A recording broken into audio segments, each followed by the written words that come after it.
My husband looked me dead in the eye and said, "I want a divorce. Get out of my house. I do not need you and your sick daughter dragging down my image." I stood there shaking, pretending I was defeated, pretending I was exactly the weak and helpless housewife he thought I was. But he had no idea that while he was busy building his public persona as a tech genius, I was building the legal trap that would end him. At the final hearing, when his arrogance was at its peak, I revealed the one secret he never bothered to check. His top lawyer turned pale, his investors started calling, and the empire he thought was his crumbled in seconds. Before I tell you how I took back what was mine, let me know where you are watching from in the comments below. Hit like and subscribe if you have ever had to smile at someone who thought they destroyed you, knowing you were holding the winning card all along. My name is Jasmine, and I am 35 years old. To the outside world, especially here in the high society circles of Atlanta, I was just a decoration. I was the silent wife standing 3 steps behind Derek, the charismatic CEO of D-Tech. People saw my designer dresses and my polite smile and assumed I was just lucky to be chosen by a man like him. They did not know I had a master's degree in computer science from Georgia Tech. They did not know that late at night while Derek slept, I was the one fixing the code that made his company millions. I buried my brilliance to polish his ego because I thought that was what a good wife did. I thought we were partners. I was wrong. The sound of shattering glass was louder than the thunder rattling our windows. I watched $500 worth of liquid hydroxyurea pool onto the imported Italian marble floor. That was Maya's pain medication. That was the only thing keeping my 7-year-old daughter from screaming in agony during a sickle cell crisis, and my husband Derek had just kicked it across the room like it was trash. I dropped to my knees not to pray but to try and salvage the pills that had scattered near the baseboards.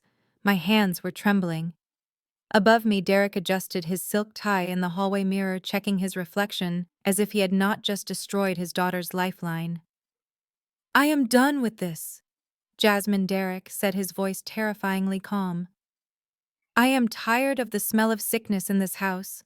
I have investors coming over tomorrow for the pre-launch mixer. I cannot have Maya crying in the background while I try to close a $50 million Series B round. It ruins the vibe." I looked up at him. This man was the face of Black excellence in our community. The magazines called him a visionary, a philanthropist, the man who claimed on every podcast that family was his bedrock. It was all a lie. "Derek, she is in a crisis," I whispered, trying to keep my voice steady so Maya would not hear us from upstairs. "Her joints are swelling. She needs this medicine. It is snowing outside. You cannot do this right now." Derek laughed. It was a cold, hollow sound.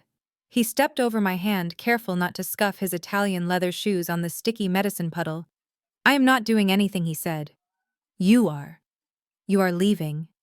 Tonight." The door to his home office opened. I expected to see his assistant, but instead Chad walked out. Chad was Derek's brother-in-law, a white corporate shark from a prestigious law firm who had always looked at me like I was a stain on the family portrait. He was holding a manila folder and he did not look at me. He looked at his watch. "You have 15 minutes, Jasmine," Chad said. I stood up, wiping the sticky medicine on my jeans. "What are you talking about, Chad? It is 10 degrees below zero outside.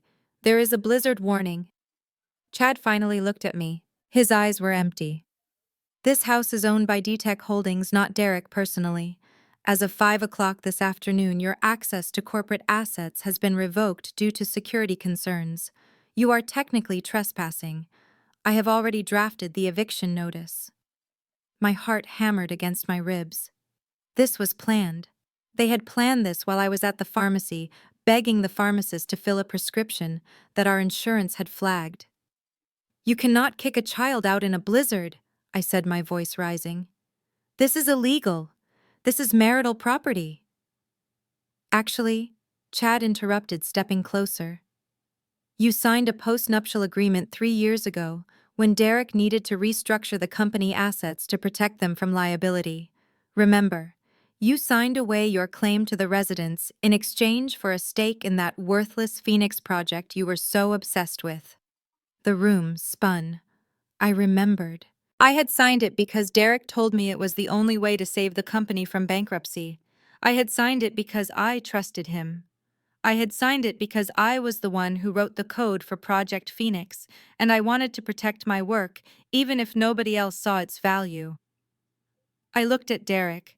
He was pouring himself a glass of scotch, his back to me. Derek, please, I said. Not for me. For Maya. She has a fever of 101. If I take her out in this cold, she could go into acute chest syndrome. She could die. Just let us stay in the guest room. Just for tonight. I will leave at dawn. I swear. Derek took a sip of his drink. He did not turn around. Call an Uber, Jasmine, he said, and take the crying with you. Chad tapped the folder against his leg. 13 minutes, Jasmine. If you are not on the other side of that gate, I call the police. You know how that looks. Angry black woman refusing to leave a property she does not own. It will not help your custody case. The threat hit me like a physical blow. Custody. They were going to try to take her. Not because Derek wanted her. He had never changed a diaper or sat through a blood transfusion in his life. He wanted her because she was a prop. A prop he could use for sympathy when it suited him and hide away when she was inconvenient. I did not say another word. I turned and ran up the spiraling staircase. My legs felt heavy like I was running underwater.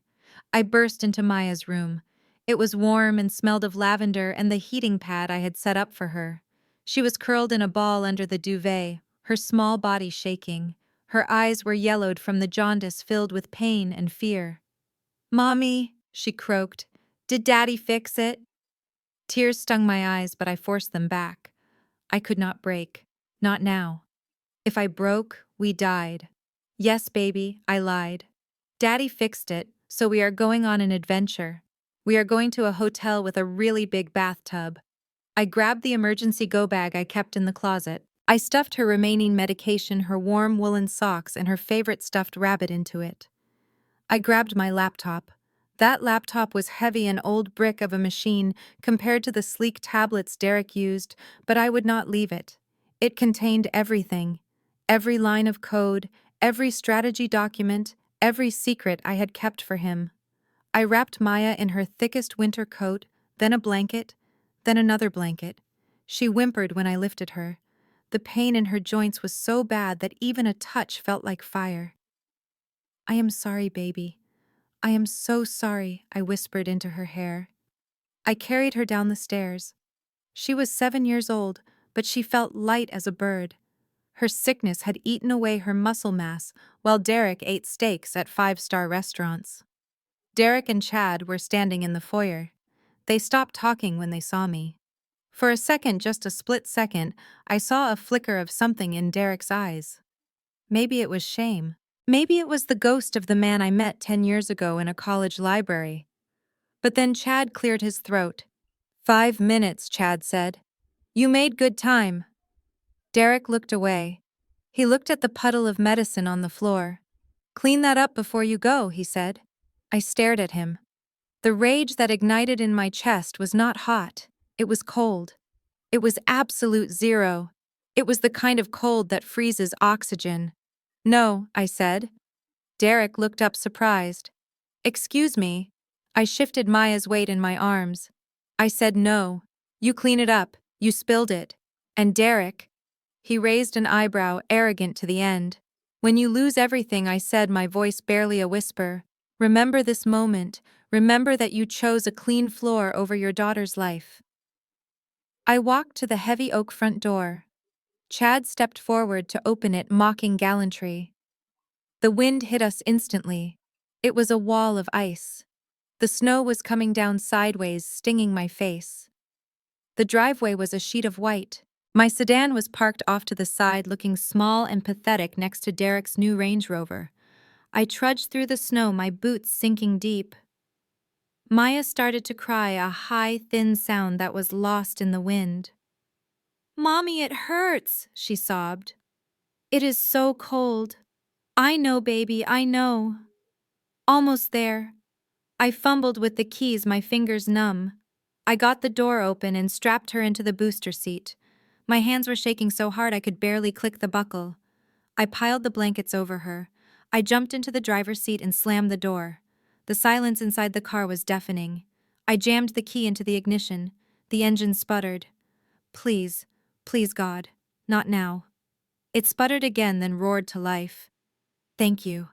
I looked back at the house. The golden light spilled out from the massive windows. It looked like a Christmas card. It looked like the American dream. I saw Derek and Chad standing in the window watching.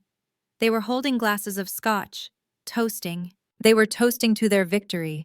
They were toasting to getting rid of the dead weight. I put the car in reverse. The tires spun on the ice, then caught. As I drove down the long, winding driveway away from the only home Maya had ever known, my phone buzzed on the passenger seat. It was a notification from the bank. Transaction declined. Joint account frozen. I let out a breath that fogged up the windshield. They had cut the money. Of course they had. They wanted me to starve. They wanted me to crawl back and beg so they could dictate the terms. They wanted me to sign away custody for a warm meal. I looked at Maya in the rearview mirror. She had passed out from the pain. I reached over and touched my laptop bag. They thought they had taken everything. They thought the house, the money, and the cars were the assets. Derek had forgotten one thing. He had forgotten who built the engine that made his car run. He had forgotten who wrote the code that made his company worth $50 million. He thought the Phoenix project was a worthless file of old data. I gripped the steering wheel until my knuckles turned white. You want a war, Derek? I whispered to the empty, dark road. You just started one. The silence inside the car was heavier than the blizzard raging outside. I gripped the steering wheel so hard, my leather gloves creaked, my knuckles aching almost as much as my heart. The digital clock on the dashboard glowed a neon green, mocking me. It was nearly midnight. We had been driving for 40 minutes, aimlessly circling the perimeter of the affluent suburbs where we used to live. The suburbs where I was no longer welcome. Maya was quiet in the back seat, too quiet. I adjusted the rearview mirror, trying to catch a glimpse of her face in the passing streetlights. She was curled into a tight ball beneath the layers of blankets I had frantically grabbed her small frame, looking fragile enough to break. The heater was blasting, but the cold from the window seemed to seep right through the glass, a relentless reminder of the world Derek had thrown us into. I needed to find shelter. The adrenaline that had propelled me out of the driveway was fading, replaced by a cold, creeping panic. We could not sleep in the car. Not in this weather. Not with Maya's condition. The cold was the enemy. It constricted blood vessels, triggered crises, turned her own blood into jagged shards of glass inside her veins. I needed a warm room, a hot bath, and safety. I pulled into the parking lot of a mid-range hotel near the highway. It was not the Ritz-Carlton or the Four Seasons where Derek held his business meetings. It was a simple chain hotel, the kind with neon signage and a vending machine in the lobby. I told myself it did not matter. A bed was a bed. It was a, "Stay here, baby," I whispered, though Maya did not stir. "Mommy will be right back." I wrapped my coat tighter around myself and stepped out into the biting wind. The snow crunched loudly under my boots. I kept my head down, shielding my face, hoping no one would recognize Jasmine Brooks, the wife of the tech mogul, running into a 3-star hotel in the middle of the night. The lobby was empty, smelling faintly of lemon cleaner and stale coffee.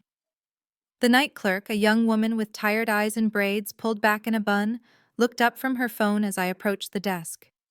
She took in my appearance, the expensive wool coat now damp with snow, the diamond stud earrings I had forgotten to take off, the desperation I was trying so hard to hide. Checking in, she asked, her voice flat. "Yes," I said, forcing a smile that felt like it might crack my face. "Just for one night. A room with 2 double beds, please. And heat. Lots of heat." She typed on her keyboard, the clicking sound echoing in the quiet space. "That will be $180 plus tax." Card. I reached into my purse and pulled out my primary credit card. The heavy black platinum card that Derek loved to flash at dinners. The card that had a limit higher than most people's annual salaries. I handed it to her with a shaking hand. She swiped it. A moment of silence, then a sharp beep. She frowned and swiped it again.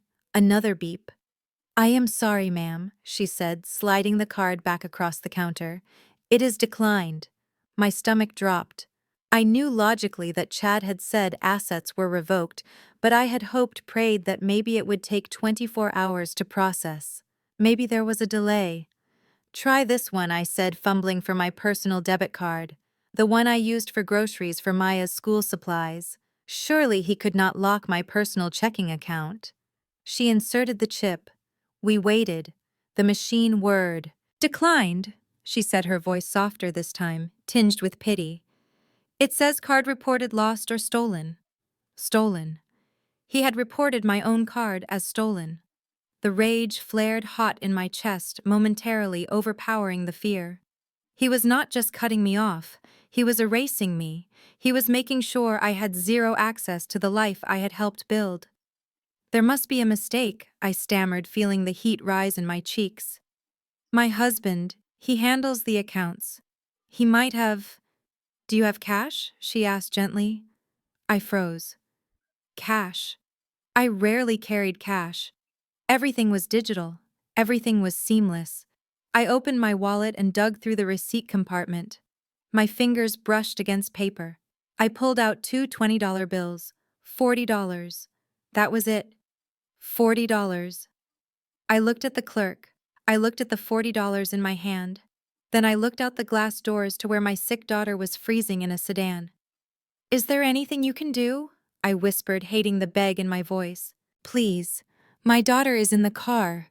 She looked at me, really looked at me, and shook her head slowly. "I cannot override the system, ma'am. I would get fired." "The Motel 6 down the road is cheaper, maybe." I nodded, unable to speak. I shoved the useless plastic cards and the two bills back into my purse and turned around. The walk back to the door felt like the longest walk of my life. I was not walking away from a hotel room, I was walking away from my dignity. Back in the car, the reality crashed down on me. I slammed my hands against the steering wheel, letting out a scream of frustration that was swallowed by the sound of the wind. How could I be this stupid? How could I be so unprepared? I was a strategist. I built contingency plans for billion-dollar companies. How did I not have a contingency plan for my own life? I pulled my phone out. My hands were shaking so bad I could barely unlock the screen. I dialed Derek's number. I knew he would not answer, but I had to try. I had to scream at him. I had to make him hear me. It rang once, twice, then a click. "This is Chad," a voice said. Not Derek. Chad.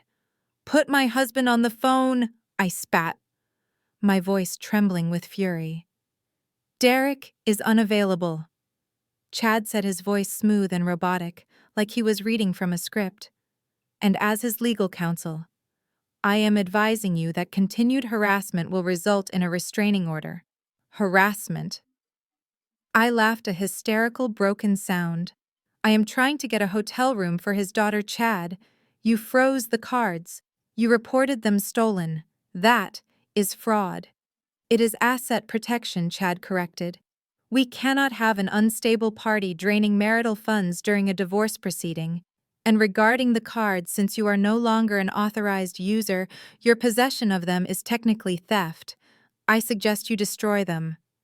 "You are going to kill her," I whispered. "If she gets sick tonight, Chad, it is on you." The line went dead. He hung up. He actually hung up. I stared at the phone, the screen going black. A text message popped up a second later. An automated alert from the bank confirming that my accounts were frozen pending legal review. Then from the back seat, a sound that stopped my heart. A low, guttural moan. I whipped around. Maya had kicked the blankets off. Her small body was arched in unnatural rigidity. Even in the dim light, I could see her face was contorted. "Mommy," she gasped. "Mommy, my legs. It feels like fire." "No, no, no," I chanted, unbuckling my seatbelt and scrambling into the back seat. I pulled her into my lap, trying to generate heat. Her skin was burning hot to the touch, but she was shivering violently. "It is a crisis," she cried, tears streaming down her face. "It is the bad pain. Mommy, make it stop." I rocked her, panic clawing at my throat. I knew the protocol: hydration, warmth, pain medication. But the medicine was on Derek's floor. The water bottle in the car was half empty and freezing cold. And the warmth? The car heater was struggling against the blizzard, and I watched in horror as the gas gauge needle hovered just above empty. We did not have enough gas to keep the car running all night. I checked her pulse. It was racing. Her breathing was shallow. This was not a mild episode. The stress and the cold had triggered a major crisis. She needed intravenous fluids and strong narcotics. She needed a hospital. I looked at the navigation system. The nearest private hospital, the one where Maya's specialists were, the one with the private rooms, and the nurses who knew her name, was 20 miles north. I checked the gas gauge again. We would never make it. And even if we did, they would ask for insurance. They would ask for a copay. They would run the card and it would decline. They would stabilize her, yes, because they had to, but the humiliation, the delay, the bureaucracy. "Mommy, it hurts." Maya screamed, a sound that tore through my soul. I scrambled back into the driver's seat. I had $40, I had a quarter tank of gas, and I had a dying child. I typed in a new destination. Not the private hospital in the suburbs. Grady Memorial, the county hospital downtown. It was the place people like Derek made jokes about. The place where the uninsured, the homeless, and the desperate went. It was overcrowded, underfunded, and chaotic. But they would not turn us away. They could not. "Hold on, baby," I said, shifting the car into gear. "Mommy is taking you to the doctor. Just breathe for me, just breathe." I peeled out of the hotel parking lot, the tires slipping on the black ice. I drove aggressive and fast, ignoring the speed limits. Every bump in the road made Maya whimper, and every whimper felt like a knife in my chest. As we crossed the invisible line that separated the wealthy suburbs from the city, the scenery changed. The manicured lawns and gated communities gave way to concrete graffiti and shuttered storefronts. The streetlights were dimmer here. The snow looked dirtier. This was the world I had fought so hard to rise above. This was the world Derek had pretended he never came from. And now it was the only place that would take us in. I pulled into the emergency bay of the county hospital. It was a chaotic scene of ambulances, police cars, and people huddled in blankets, smoking cigarettes near the entrance. The sliding glass doors opened and closed constantly, swallowing the sick and spitting out the weary. I parked the car in a tow-away zone. I did not care. Let them tow it. It was not my car anymore anyway. I ran to the back seat and scooped Maya up. She was dead weight in my arms now, her eyes rolling back in her head. She was losing consciousness. "Stay with me, Maya," I shouted, kicking the car door shut. "Open your eyes." I ran toward the entrance, the wind whipping my hair across my face, the snow blinding me. I burst through the automatic doors into the harsh fluorescent light of the waiting room. The smell hit me first. Antiseptic sweat and old blood. The room was packed. People were sleeping in chairs, bleeding into tissues, arguing with security guards. I did not wait in line. I marched straight to the triage window, looking like a mad woman in a ruined designer coat holding a limp child. "My daughter has sickle cell disease," I yelled, slamming my hand on the counter, startling the nurse behind the glass. "She is in acute crisis. She is losing consciousness. I need a bed now." The nurse looked at me, then down at Maya. She saw the gray tint of my daughter's skin, the shallow rise and fall of her chest. She did not ask for a card. She did not ask for a copay. She hit a red button on her desk. "Code blue in triage." She shouted into a microphone. PED's doors swung open. A team of nurses in blue scrubs swarmed us. They took Maya from my arms, laying her onto a gurney. I watched them rush her away, shouting vitals, cutting open her expensive winter coat to find a vein. "Ma'am," a security guard blocked my path as I tried to follow. "Ma'am, you have to wait here for paperwork." I watched the gurney disappear around the corner. My arms felt empty and cold. I looked down at my hands. They were shaking uncontrollably. I reached into my pocket and pulled out the crumpled $40. It was all I had left in the world. I sank into a hard plastic chair in the crowded waiting room surrounded by strangers. I closed my eyes and let the sounds of the hospital wash over me. The beeping monitors, the crying babies, the coughing. Derek was probably sleeping in our king-sized bed right now, the heating system set to a perfect 72 degrees. He was probably dreaming of his investors and his millions.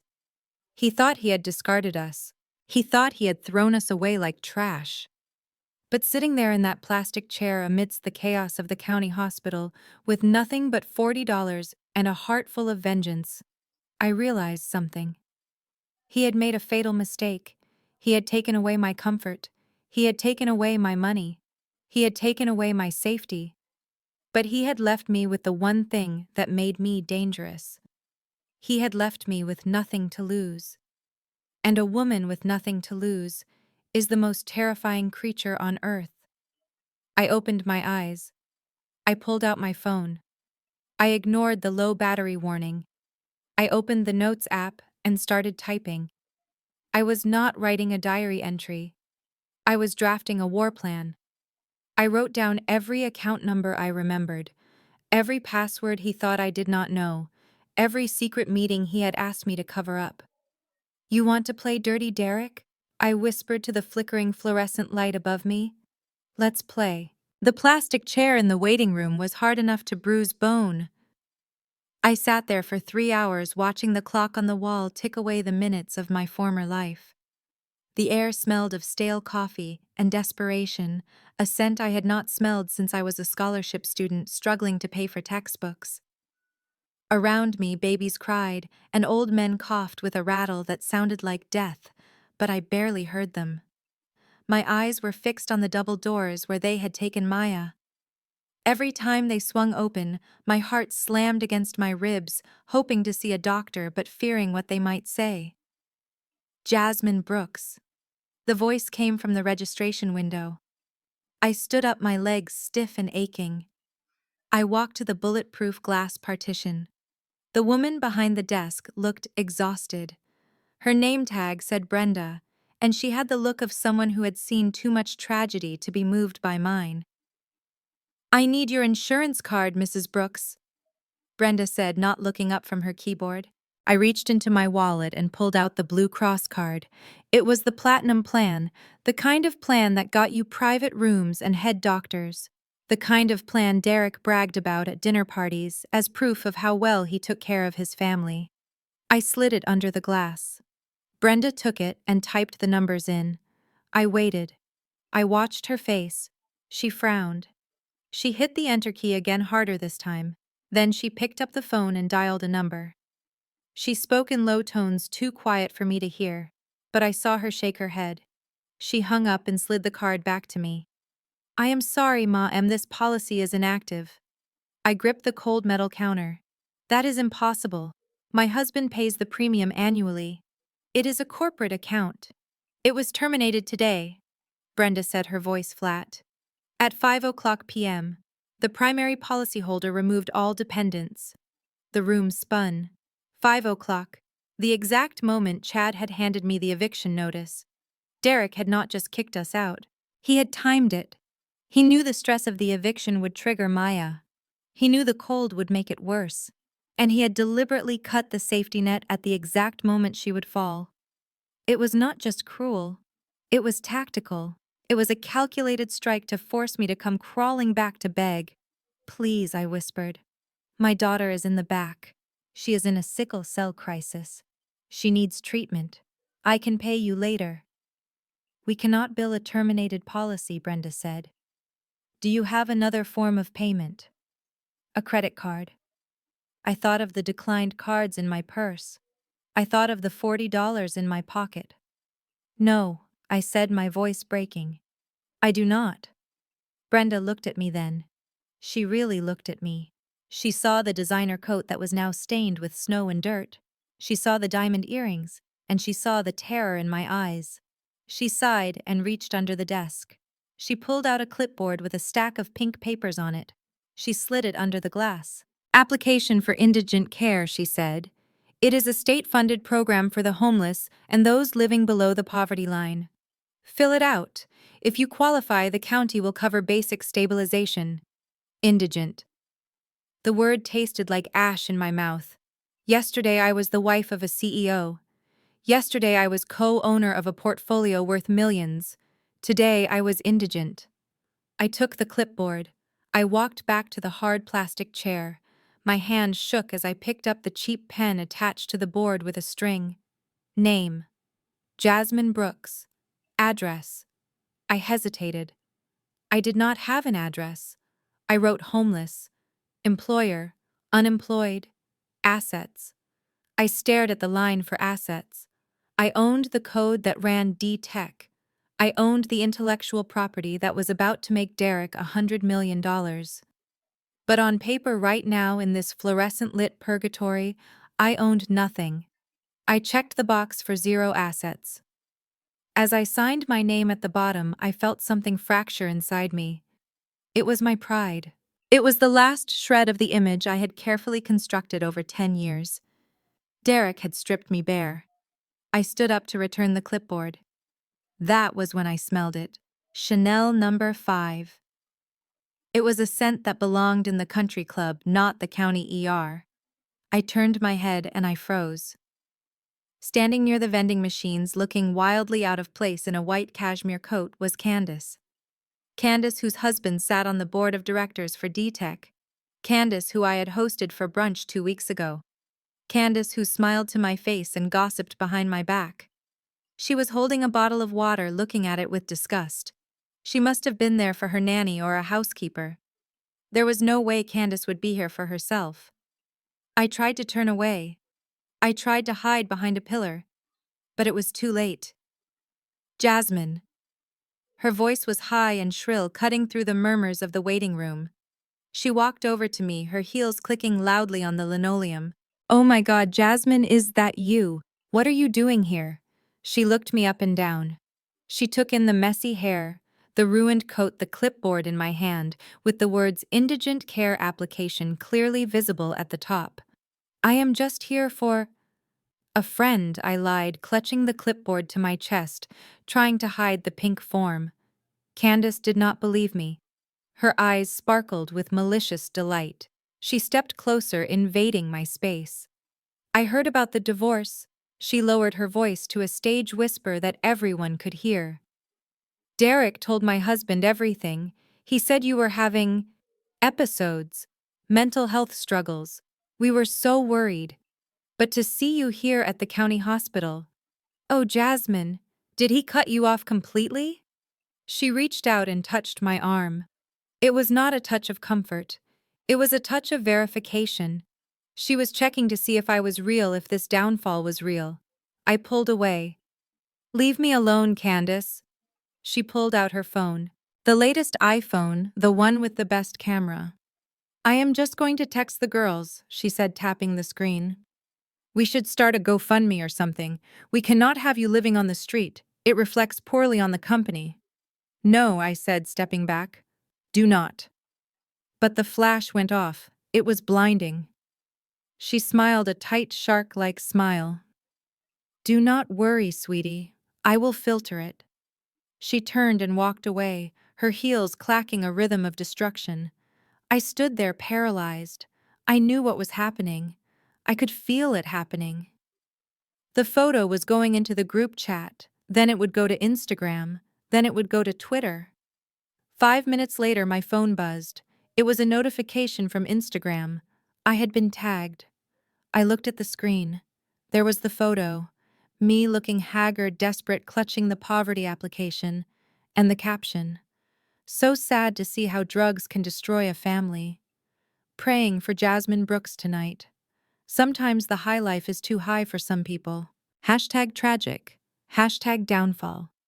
She had framed it as addiction, just like Derek wanted. She was controlling the narrative before I could even open my mouth. Tears of rage pricked my eyes, but I refused to let them fall. I would not cry for them. "Mrs. Brooks." I turned. A doctor was standing in the doorway of the triage area. He looked young, tired, and kind. His name tag said Dr. Evans. Is it Maya? I asked, dropping the clipboard on a chair and rushing to him. Is she okay? Dr. Evans ushered me into a small hallway away from the prying eyes of the waiting room. She is stable for now, he said. We have her on oxygen and IV fluids. But the pain crisis is severe. Her hemoglobin levels are dangerously low, and the blockage in her blood vessels is not clearing with standard hydration. My heart stopped. What does that mean? It means she is at high risk for a stroke, Dr. Evans said gently. We need to be aggressive. There is a new monoclonal antibody treatment called Adakveo. It works by preventing the blood cells from sticking together. It could stop this crisis in its tracks and prevent the stroke. Do it, I said instantly. Give it to her. Dr. Evans hesitated. He looked down at the chart in his hands. Mrs. Brooks, I saw the notes from registration. You are applying for county assistance. Yes. So what? Just give her the medicine. The county assistance program covers generic pain meds and fluids, Dr. Evans said, his voice filled with genuine regret. It does not cover biologics or experimental therapies like Adakveo. The hospital pharmacy will not release the drug without authorized payment. I stared at him. You are saying you have the medicine that can save her, but you will not give it to her because I am poor. I am saying I cannot override the pharmacy, Dr. Evans said. I have tried. Believe me, I have tried. But the system locks me out. How much is it? I asked. Dr. Evans winced. Per dose. It is $5,000. $5,000. I put my hand in my pocket. I felt the two $20 bills. $40. I need $5,000. Right now. Yes, Dr. Evans said. If you can pay the pharmacy directly, they will release it. But we need to do it soon, Mrs. Brooks. Her oxygen levels are dropping. I felt like I was underwater. $5,000. It was nothing. It was the cost of a handbag Candace was carrying. It was the cost of the wine Derek drank at dinner. It was pocket change to the people I had spent the last 10 years with. But right now, it was an insurmountable mountain. Can I sign a promissory note? I begged, grabbing the doctor's arm. I will pay you. I swear. I just need time. I am sorry, Dr. Evans said softly, pulling his arm away. They need payment up front for uninsured patients. He looked at his watch. I can keep her comfortable with morphine for a few more hours. But if she does not turn the corner by dawn, we will have to look at transfusions, and the risks there are much higher. I will give you some time to make calls. He turned and walked back through the double doors. I stood alone in the hallway. The buzz of the vending machine hummed in my ear. $5,000. Or my daughter could have a stroke. Derek knew this would happen. He knew the costs of her care. He knew that by cutting the insurance, he was not just inconveniencing me. He was putting a gun to Maya's head. I pulled out my phone. I opened the banking app again, just to see the red letters, declined. I looked at the Instagram post Candace had made. The comments were already rolling in. People laughing, people judging. I had no friends left. Derek had poisoned them all. I had no family. My parents had passed years ago. I sank down onto the cold linoleum floor of the hallway. I pulled my knees to my chest. I felt small. I felt broken. But then I remembered the USB drive in my pocket. I remembered the code. I remembered that while I did not have $5,000 in cash, I held the key to a $50 million kingdom. I wiped the tears from my face. I stood up. I walked back out to the waiting room. I walked past the staring strangers. I walked past the spot where Candace had taken my picture. I found a quiet corner near the payphones. I sat down and opened my laptop. I did not connect to the hospital Wi-Fi. I used my phone's hotspot, praying the data would not run out. I needed $5,000, and I was going to get it. Not by begging Derek, not by starting a GoFundMe. I was going to get it by taking back what was already mine. I logged into the backdoor admin portal of DTech. The portal that only I knew existed because I was the one who built it. My fingers flew across the keyboard. The code reflected in my eyes. If Derek wanted to treat his family like a business transaction, then I would treat his business like a family dispute. I found the payroll account. The executive discretionary fund. The fund Derek used to pay for his dinners and his gifts for Chloe. It was protected by 3 layers of firewalls. I cracked the first one in 30 seconds. I cracked the second one in a minute. I hovered over the third one. This was illegal. This was embezzlement. If I clicked enter, I would be committing a felony. I looked up at the double doors where my daughter lay in pain. I thought about the stroke Dr. Evans had warned me about. I looked back at the screen. I typed in the command, transfer $5,000 to Grady Memorial Pharmacy Department. I hit enter. The screen flashed green, transaction successful. I closed the laptop. My heart was pounding so hard I thought it would explode. I had just stolen from my husband's company. I had just crossed a line from which there was no return. I stood up and walked to the nurse's station. Tell the pharmacy to check their system, I said to Brenda, my voice steady and cold. The payment has been made. Give my daughter the medicine. Brenda looked at her screen. Her eyes widened. It is here, she said. Payment received in full. She looked at me with a new expression. It was not pity anymore. It was fear. I turned and walked toward the double doors. I was not Jasmine the victim anymore. I was Jasmine the thief, Jasmine the criminal. And I had never felt more powerful. The drive from the county hospital to the High Museum of Art took 20 minutes, but it felt like traveling between 2 different planets. I left behind the smell of antiseptic and the sound of weeping mothers, and drove straight into the heart of Atlanta's black elite. The launch party for D-Tech was the event of the season. Derek had been planning it for 6 months. I knew because I was the one who had curated the guest list. I was the one who had selected the hors d'oeuvres. I was the one who had written the speech he was about to give.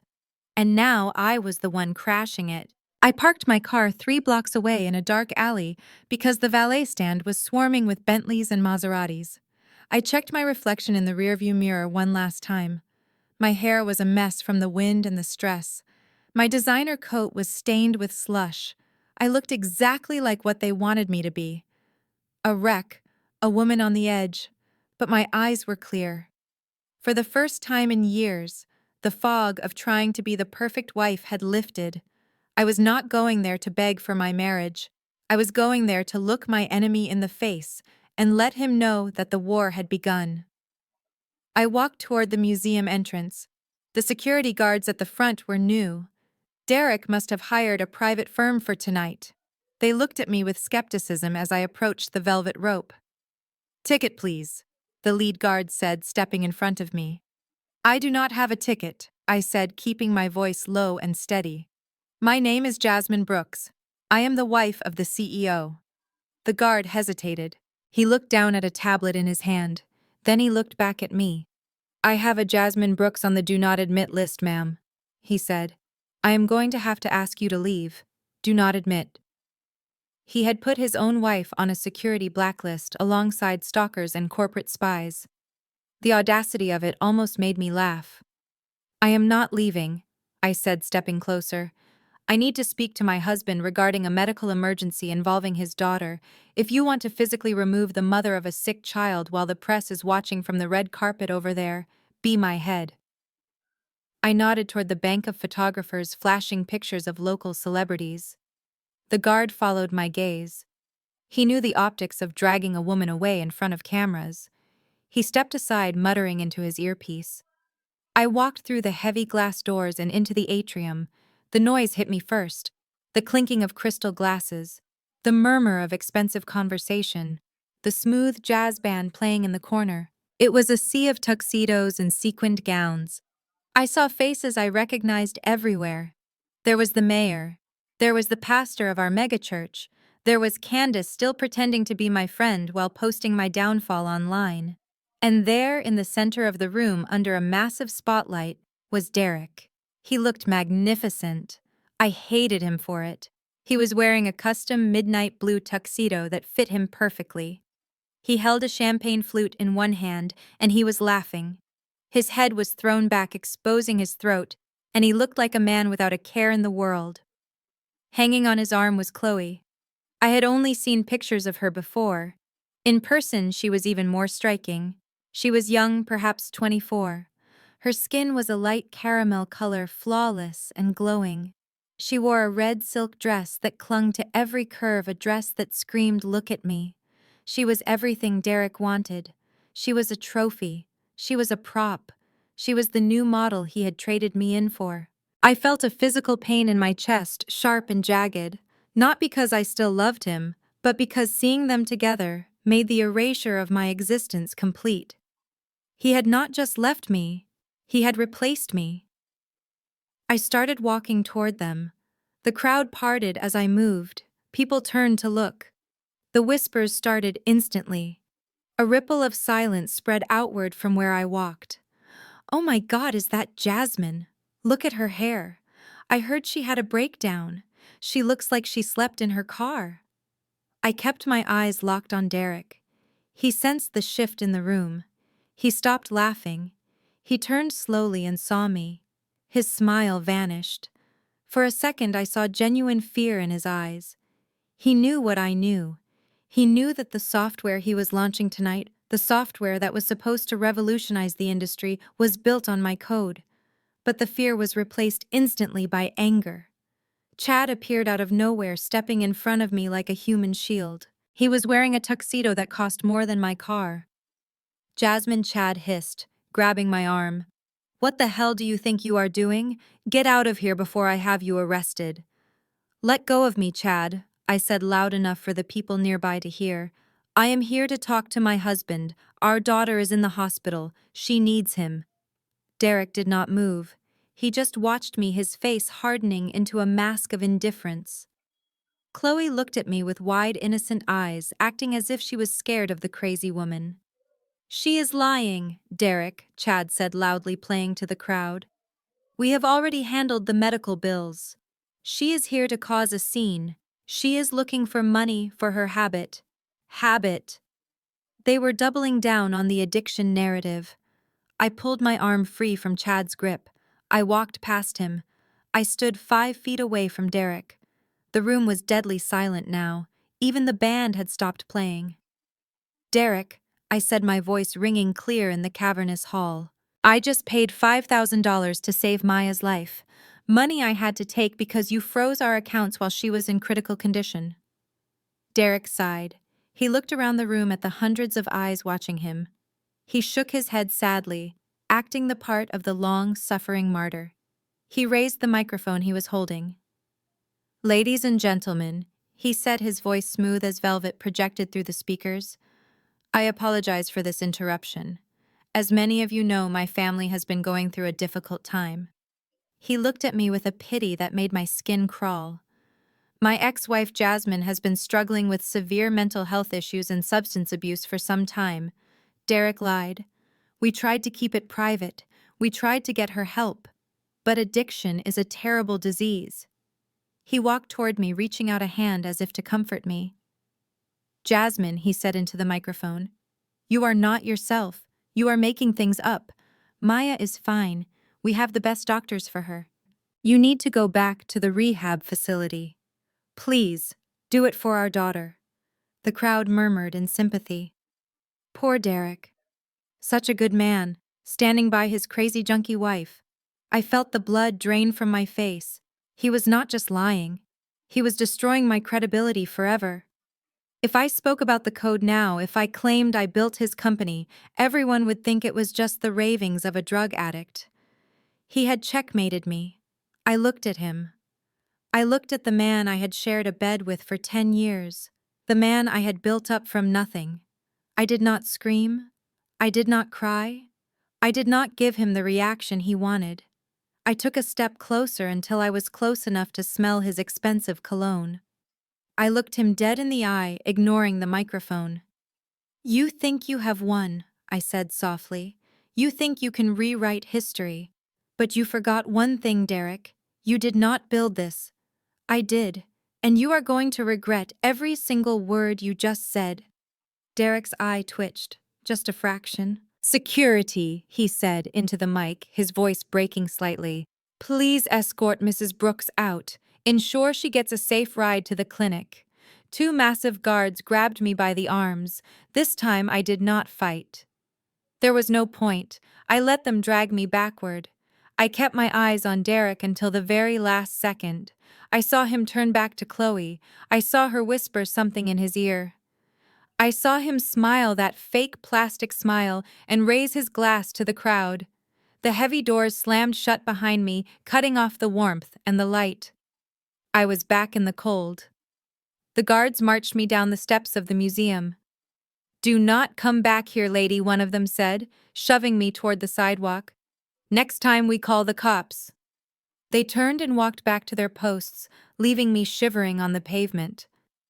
I stood there for a moment, feeling the snow melt against my hot cheeks. I felt hollowed out. I had played my hand, and I had lost. He was too powerful. His lie was too big. "Psst, Jasmine." The whisper came from the shadows of a large oak tree near the employee entrance. I turned ready to fight or run. A figure stepped out. He was wearing a hooded sweatshirt over a tuxedo shirt and untied bow tie. He looked nervous, glancing left and right. It was Leo. Leo was the lead systems engineer at D-Tech, or at least he used to be. He was one of the few people from the old days, the garage days, who Derek had not fired yet. He was brilliant, socially awkward, and fiercely loyal to the code. "Leo," I breathed. "What are you doing here? If Chad sees you talking to me, he will fire you." Leo walked over to me quickly. He looked terrified. He reached into his pocket and pulled out a thick white envelope. "Take this," he said, shoving it into my freezing hands. "It is not much, just what I had in my safe at home. About $2,000. It should help with Maya." I looked at the envelope. Tears pricked my eyes again. "Leo, why?" "Because I heard what he said in there," Leo said, his voice shaking with anger. "About you being an addict, about you being crazy. It made me sick, Jasmine. I remember who stayed up all night fixing the server crashes in 2019. I remember who wrote the algorithm that got us the first round of funding. It was not him." Leo looked back toward the museum entrance. He lowered his voice. "And there is something else." He reached into his other pocket and pulled out a small black USB drive. It looked old, battered. "You need to look at this, Jasmine. Tonight." "What is it?" I asked, closing my hand around the cold metal drive. Leo stepped closer, his eyes intense. "It is the commit logs for the last 3 years. The version history of the entire platform." He paused, letting the words sink in. "Derek has not written a single line of code since you stopped helping him, Jasmine. Not one. The entire new update. The update he is launching tonight. It is just a reskin of your old work. It is unstable. It is full of holes. And if you look closely at the metadata, you will see whose digital signature is still embedded in the core architecture." My heart skipped a beat. "My signature," I whispered. Leo nodded. "He is selling a product that belongs to you, Jasmine, and this drive proves it." He backed away, pulling his hood up. "I have to go back in before they notice I am gone." "Be careful, Jasmine. Chad is looking for reasons to bury you. Do not let them win." Leo turned and ran back toward the side door, disappearing into the shadows. I stood alone on the street corner. The wind was howling, but I did not feel the cold anymore. I looked at the envelope of cash in my left hand. Survival. I looked at the USB drive in my right hand. Ammunition. Derek had tried to paint me as a broken woman, a charity case, an addict. He had no idea that he had just handed the architect the blueprints to his own demolition. I turned and walked toward my car. The walk back was not a walk of shame. It was a march. I had work to do. I drove until I found a motel that looked invisible. It was a single-story building with peeling paint and a neon sign that flickered with a buzzing sound that I could hear even through the car window. It was called the Sleep Inn, but it looked like the kind of place where sleep was the last thing that happened. I paid the night clerk in cash using $200 from the envelope Leo had given me. The clerk did not ask for ID. He did not look at my face. He just slid a rusted key across the counter and went back to watching a game show on a small television. The room smelled of stale cigarette smoke and industrial cleaner, but the heater worked. That was all that mattered. I carried Maya inside, wrapping her in the hotel bedspread because the sheets looked thin and gray. She was groggy from the medication Dr. Evans had given her, but her breathing was steady. The crisis was breaking. The danger had passed for tonight. I brushed the hair off her forehead and kissed her cheek. She mumbled something about her stuffed rabbit and drifted into a deep sleep. I sat on the edge of the lumpy mattress and watched her for a long time. My body was exhausted. My eyes burned. Every muscle ached from the tension of the last 6 hours. I wanted to curl up beside her and forget that my life had been incinerated. I wanted to sleep for a week. But the envelope of cash Leo gave me sat on the cheap particle board nightstand. Next to it was the black USB drive. It looked like a small, harmless piece of plastic, a thing you might find at the bottom of a junk drawer. But Leo had risked his job to give it to me. He had looked terrified. I stood up and walked to the small round table by the window. I pulled the curtains tight to block out the flashing neon light. I set up my laptop. It was an old machine, heavy and scarred with scratches, but it had a processor I had upgraded myself. I plugged in the power cord. I plugged in the USB drive. The screen flickered to life. I took a deep breath. I cracked my knuckles, a habit Derek hated because he said it was unladylike. I did not have to be a lady tonight. I had to be an engineer. I opened the drive. It contained a massive file dump. Leo had been thorough. He had copied the entire repository history of DTech's central platform, the platform that was currently valued at $50 million, the platform that was supposedly launching a revolutionary update tomorrow morning. I started reading the code. To most people, computer code looks like nonsense, just lines of colors and symbols. But to me, it is a language more honest than English. English allows for lies. English allows for manipulation. Derek could use English to tell the world I was a drug addict. He could use English to charm investors. But code does not lie. Code either works or it breaks. It is pure logic. I scrolled through the commit logs, which are the digital records of every change made to the software. Leo was right. For the last 3 years since I had stepped back to focus on Maya and play the role of the supportive wife, the innovation had stopped. The logs showed hundreds of updates, but they were all cosmetic. They had changed the color of the dashboard. They had moved the login button. They had renamed features to make them sound more cutting edge. But the engine underneath, the complex algorithms that actually process the data, they had not been touched. Derek was selling a new coat of paint on a rotting house. But that was not enough to destroy him. Selling bad software is not a crime. It is just bad business. I needed more. I needed a smoking gun. I opened the terminal on my laptop. I decided to bypass the surface-level files and go straight to the kernel, the deepest layer of the system. This was the foundation, the bedrock. I typed in a series of commands that my fingers remembered from a decade ago. It was muscle memory. I was looking for the root directory. The screen filled with lines of text. I scanned them quickly, my eyes moving faster than I could think. And then I stopped. My breath hitched in my throat. There it was. Deep inside the architecture of the software, buried under layers of new interfaces and shiny graphics, was a folder named Project Phoenix. I stared at the name. Project Phoenix. Chad had called it a worthless piece of garbage. He had laughed when I asked to keep it in the divorce settlement. He had mocked me for wanting to hold on to a failed experiment that was costing the company money in server fees. But looking at the screen now, I realized something that made the hair on my arms stand up. Project Phoenix was not a side project. It was not a failed experiment. Project Phoenix was the load-bearing wall. Every single function of DTech's platform was calling back to this folder. The database management, the encryption protocols, the user authentication. It all ran through Phoenix. If you removed Project Phoenix, the entire $50 million platform would collapse instantly. It would be like pulling the bottom block out of a Jenga tower. But that was not the discovery. That was just the mechanics. The discovery was in the metadata. I right-clicked on the folder and selected Properties. I opened the file history. I wanted to see when this folder was created. The date stared back at me. November 14th, 2013. November 2013. I closed my eyes and let the memory wash over me. I was not Mrs. Derek Brooks back then. I was Jasmine Lewis. I was a 24-year-old grad student living in a studio apartment that smelled of ramen noodles. I was lonely and brilliant and broke. I spent my nights at a 24-hour diner drinking terrible coffee and writing code because I had an idea for a data compression algorithm that nobody else believed in.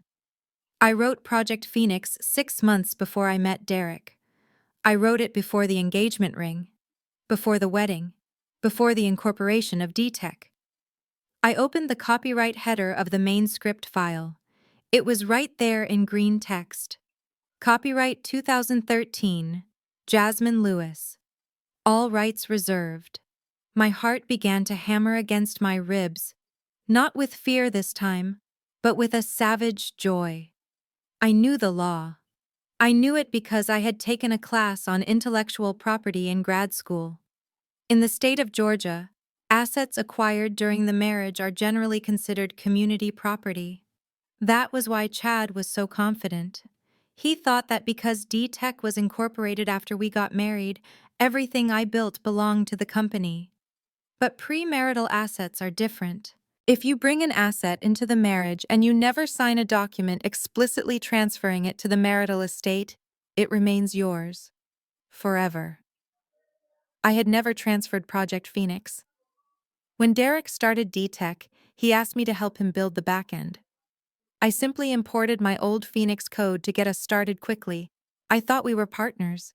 I thought what was mine was his. So I never asked for a contract. I never asked for a licensing fee. I just let him use it. But I never signed it over. And today at the settlement meeting, Chad had made a fatal error. In his arrogance, in his rush to strip me of everything valuable, he had explicitly listed Project Phoenix as a separate asset. He had separated it from DTech in the legal documents to force me to pay the server debts. He had handed me the deed to the foundation of the house while trying to kick me out of the front door. I sat back in the creaky chair. A laugh bubbled up in my chest. It started low and quiet, and then it grew until I had to cover my mouth to keep from waking Maya. I owned DTech. Derek did not own it. The investors did not own it. The board of directors did not own it. I owned the engine, and without my engine, their car was just a pile of expensive metal that could not move. I looked at the clock. It was 2:00 a.m. The launch party was probably winding down. Derek was probably popping champagne with Chloe, toasting to his brilliance. He was probably telling his investors that the new update would be live by 9:00 a.m. tomorrow. He was going to turn on the system, and the system was going to look for Project Phoenix. And Project Phoenix was going to belong to me. I needed a lawyer, but not just any lawyer. I did not need a divorce attorney. I needed a killer. I reached for my phone.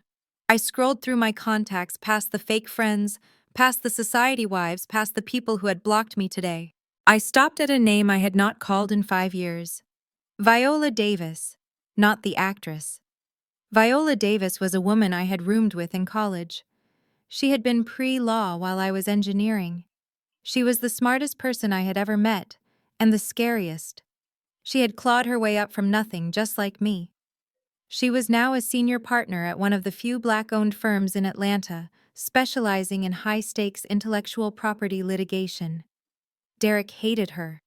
He called her aggressive. He called her loud. He had forced me to cut ties with her because he said she did not fit our brand. I pressed the call button. It rang 4 times. I was about to hang up, assuming she was asleep. Then a voice answered. It was groggy, but sharp. This better be good. It is 2 in the morning. Viola. I said, my voice steady. It is Jasmine. Jasmine Lewis. There was a silence on the other end. A long, heavy silence. Jasmine. The voice softened slightly, but the edge remained. I saw the news. Or at least I saw the gossip blogs. They say you are on a bender. They say Derek kicked you out. He did, I said. But that is not why I'm calling. Why are you calling Jasmine? Do you need bail money? No, I said. I need to sue D-Tech for copyright infringement, and I need to do it before the markets open tomorrow morning. I heard the rustle of sheets. I heard a lamp click on. The tone of Viola's voice changed instantly. It went from annoyed friend to shark-smelling blood. Talk to me, she said. I have the source code, I said, looking at the screen. I have the timestamps.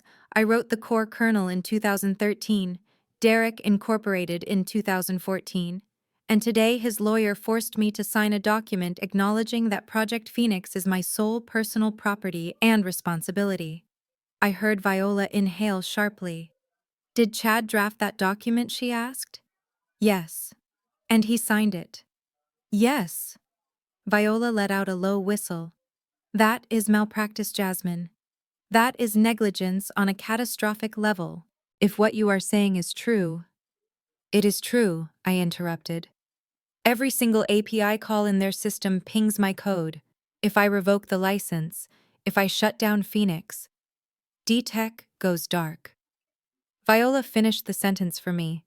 Their service crashes, their data locks up, they are dead in the water. Exactly. I could hear Viola moving around now. I heard the sound of a laptop opening. Jasmine Viola said, her voice crisp and fully awake. Where are you? I am at the Sleep Inn on I-20, room 104. Stay there, Viola commanded. Do not talk to anyone. Do not answer Derek's calls. I am sending a courier to pick up that USB drive and the document you signed. We are going to file an emergency injunction. How fast can we do it? I asked. Viola laughed. It was a terrifying sound, a sound that promised violence. Fast enough to ruin his breakfast, she said. Jasmine, listen to me. If we do this, we are declaring war. Derek will come for you with everything he has. He will try to destroy you. I looked over at Maya sleeping in the bed. I looked at the bruise on my arm where the security guard had grabbed me.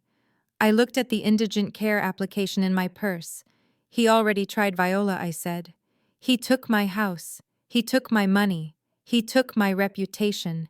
He left me for dead in a blizzard. I paused, looking back at the glowing green code on my screen. But he forgot to take his brain. And now I am going to take his empire. I will see you in court, Jasmine, Viola said. I hung up the phone. For the first time in 5 chapters, I smiled. It was not a nice smile. It was not the polite smile of a supportive wife. It was the smile of the wolf who had just realized the hunter left the cage door open. I went to the bathroom and washed my face with cold water. I looked at myself in the cracked mirror. I looked tired. I looked worn. But the fear was gone. I walked back to the laptop. I had one more thing to do before the courier arrived. I needed to prepare the update. Derek wanted a system update. I would give him one. But instead of the sleek new interface he promised his investors, I was going to push a small patch to Project Phoenix. A patch that would require a new authentication key. My key. I began to type. The rhythmic clacking of the keyboard was the only sound in the room. It was the sound of a bomb being built. The night was dark. The wind was still howling.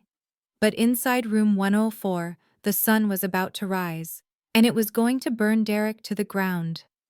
The conference room at Sterling and Finch was designed to make you feel small.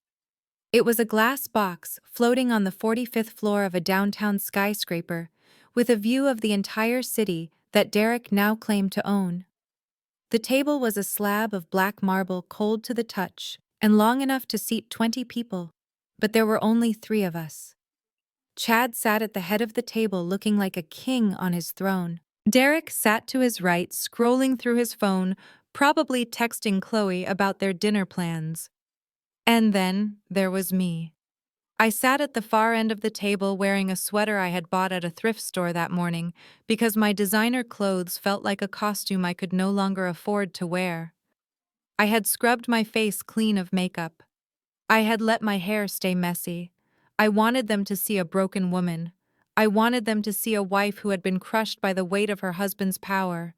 I needed them to underestimate me one last time. Chad did not offer me water. He did not ask how Maya was doing, even though he knew she had been in the emergency room less than 12 hours ago. He simply opened a leather binder and slid a thick stack of documents across the marble surface. The paper made a dry hissing sound as it slid toward me. "Let us make this quick," Jasmine Chad said, checking his Rolex. "We have a busy afternoon. The terms are simple. It is a clean break." I looked down at the document. The words blurred before my eyes not because I could not read them, but because the cruelty of them took my breath away. I read the summary on the first page. Alimony 0. Child support state minimum. Marital assets 0. Real estate rights waived. I looked up at Derek. He finally put his phone down and looked at me. His eyes were empty. There was no love left there, but there was also no hate. There was just indifference. I was a transaction he had already closed, an old version of software he had already uninstalled. "You cannot be serious," I whispered, forcing my voice to tremble. "State minimum child support." "Derek, you know how much Maya's treatments cost. Adakveo is $5,000 a dose. The state minimum will not even cover her vitamins." Derek sighed and looked at Chad. Chad leaned forward, clasping his hands on the table. "That is where our generosity comes in, Jasmine," Chad said with a smile that did not reach his eyes. "If you sign this agreement today, if you waive your right to a trial, if you agree to a non-disclosure agreement that prevents you from ever speaking to the press about Derek or D-Tech, then Derek will voluntarily pay for 1 year of Maya's medical bills." 1 year, I repeated. "She has a chronic illness, Chad. She will have sickle cell for the rest of her life." "What happens after year 1? Chad shrugged. "Hopefully by then you will have found a job. Or a new husband. Derek cannot be expected to bankroll your life forever just because you share a child." I dug my fingernails into my palms under the table. I dug them in until I felt skin break, until the physical pain grounded me. I wanted to scream. I wanted to throw the heavy marble table through the glass window. I wanted to tell them that I had built their fortune, that I was the reason they were sitting in this office. But I could not. Not yet. I had to be the dumb wife. I had to be the desperate mother. I lowered my head and let the tears come. It was not hard. The grief was real, even if the defeat was fake. I do not have a choice, do I?" I sobbed quietly. "No," Chad said, opening a fountain pen and setting it next to the papers. "You really do not. We have the eviction notice ready to file. We have the petition for full custody ready to go based on your erratic behavior at the launch party. If you fight us, Jasmine, we will bury you. You will never see Maya again." I reached for the pen. My hand shook violently. I made sure they saw the shaking. I made sure they saw the terror. "Okay," I said, wiping my eyes with my sleeve. "I will sign. I just want my daughter to be safe."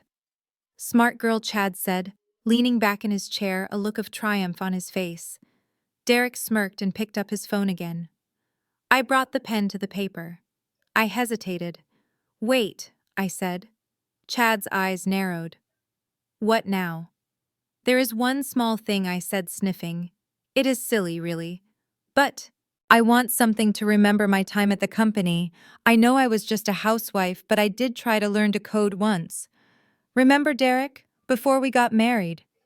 Derek rolled his eyes. "Oh God, are you talking about that little side project you were obsessed with? The medical journal app or whatever it was? Project Phoenix?" I said softly. "Yeah, that." Derek laughed. He looked at Chad. "She spent months trying to build this database in our garage. She thought she was going to be the next Mark Zuckerberg. It never worked. It was just a mess of spaghetti code." I swallowed hard. "It feels like a failure, I know," I said, keeping my eyes down. "But it was my failure. I spent so many nights on it. If I am leaving with nothing, can I at least keep that, just the rights to Project Phoenix? It would mean a lot to me. To show Maya that her mom tried to be smart once." Chad looked suspicious. He was a shark. He smelled blood in the water even when there was none. Why do you want a failed project, Jasmine? He asked. Is there value in it? No, I said quickly. No value. It is actually costing money, I think. I set it up on a private server years ago and I never turned it off. It just sits there. Chad turned to his laptop. I watched him type. I held my breath. This was the moment. This was the turn. He was logging into the D-Tech asset ledger. He was searching for Project Phoenix.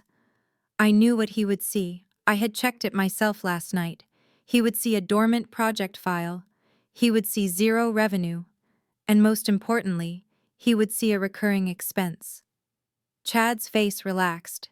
He let out a short bark of a laugh. You are right, he said, turning the screen so Derek could see.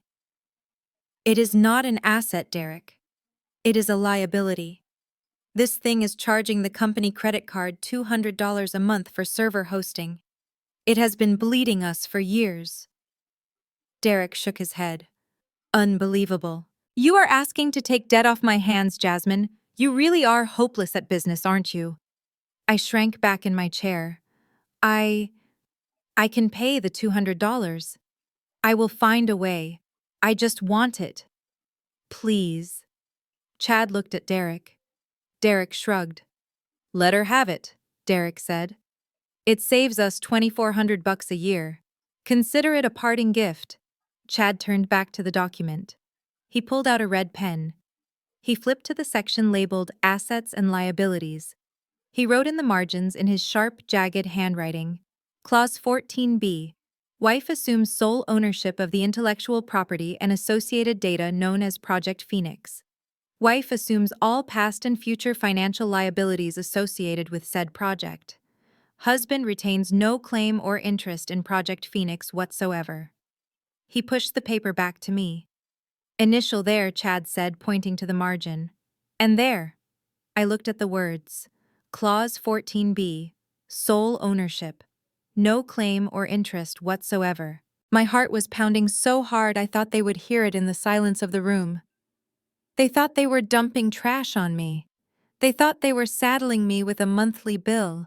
They had just signed over the keys to the kingdom.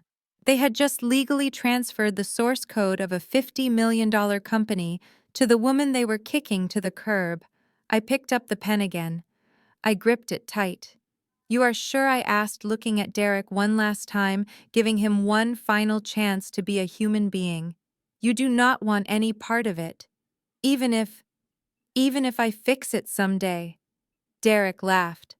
A cruel, dismissive sound. Fix it, he scoffed. Jasmine, you cannot even fix your own life.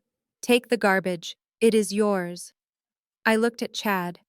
It is ironclad, Jasmine, Chad said. Once you sign this, it is yours. The debt, the code, the failure, all yours. Okay, I whispered. I pressed the pen to the paper. I signed my name, Jasmine Brooks. Then I initialed next to clause 14b. My hand was trembling, but not from fear. Not anymore. It was the adrenaline of a hunter who has just watched the trap snap shut around the prey's neck. I signed the rest of the pages. I signed away the house. I signed away the cars. I signed away the alimony. I gave them everything they asked for. Because I knew that in about 24 hours, none of it would matter. When I finished, I pushed the stack of papers back to Chad. Done, Chad said, closing the binder with a snap. He did not offer to shake my hand. Security will escort you out, Chad said.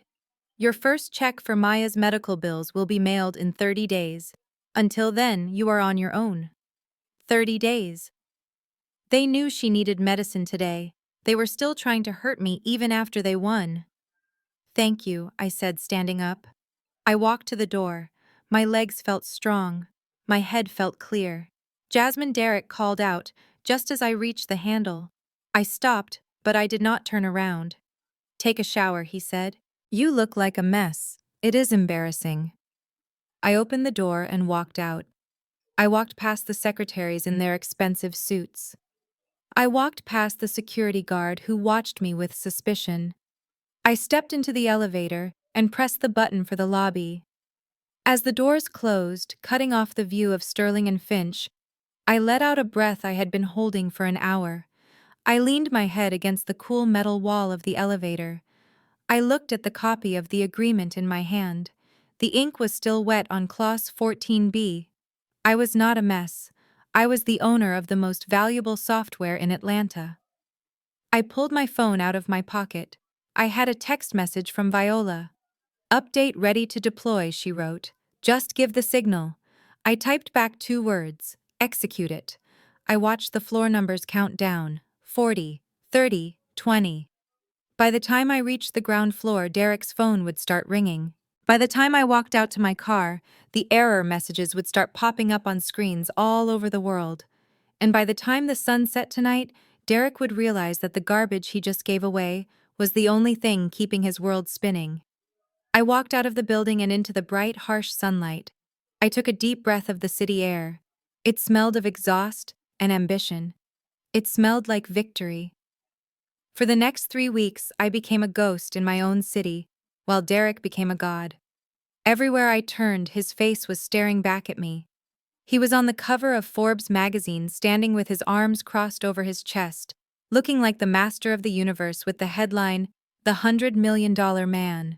He was on the morning news shows, flashing that charming smile that used to make my knees weak, talking about synergy and innovation and the future of tech. He was the golden boy of Atlanta, and the media could not get enough of him. The acquisition rumors were no longer rumors. D-Tech was officially in final talks with Google for a complete buyout. The price tag was $100 million. It was the kind of money that changed bloodlines. It was the kind of money that created dynasties. And according to the papers, Derek Brooks was the sole genius behind it all. I watched it all unfold from the small one-bedroom apartment I had rented with the remaining cash Leo gave me, and the advance from a small consulting gig I had picked up under a fake name. It was a far cry from the mansion. The faucet leaked and the neighbors argued loudly at all hours of the night, but it was clean and it was ours. Maya was doing better. Her color had returned, and she was sitting up in bed drawing pictures of dragons that breathed fire on mean princes. She did not ask about her father anymore. Children are resilient, but they are also perceptive.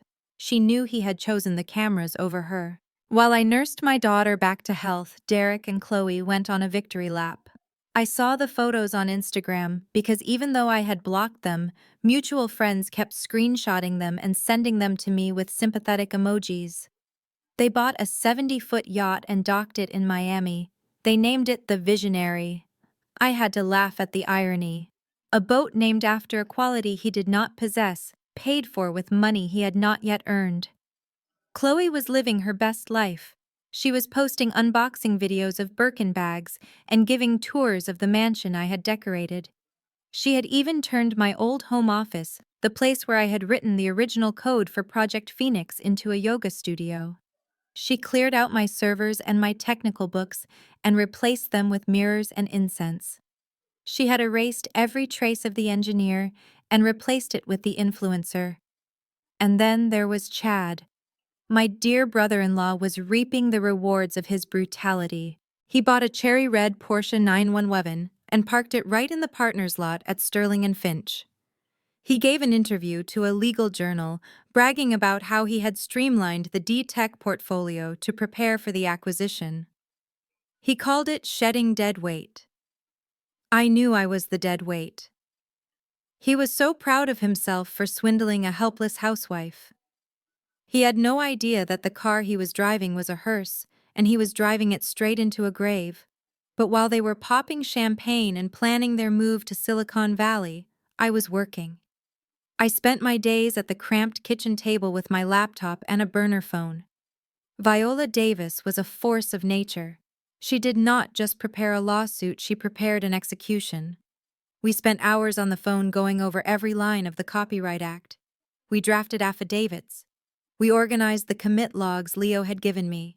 We built a paper trail so dense and undeniable that not even a team of magic lawyers could make it disappear. Viola was ruthless.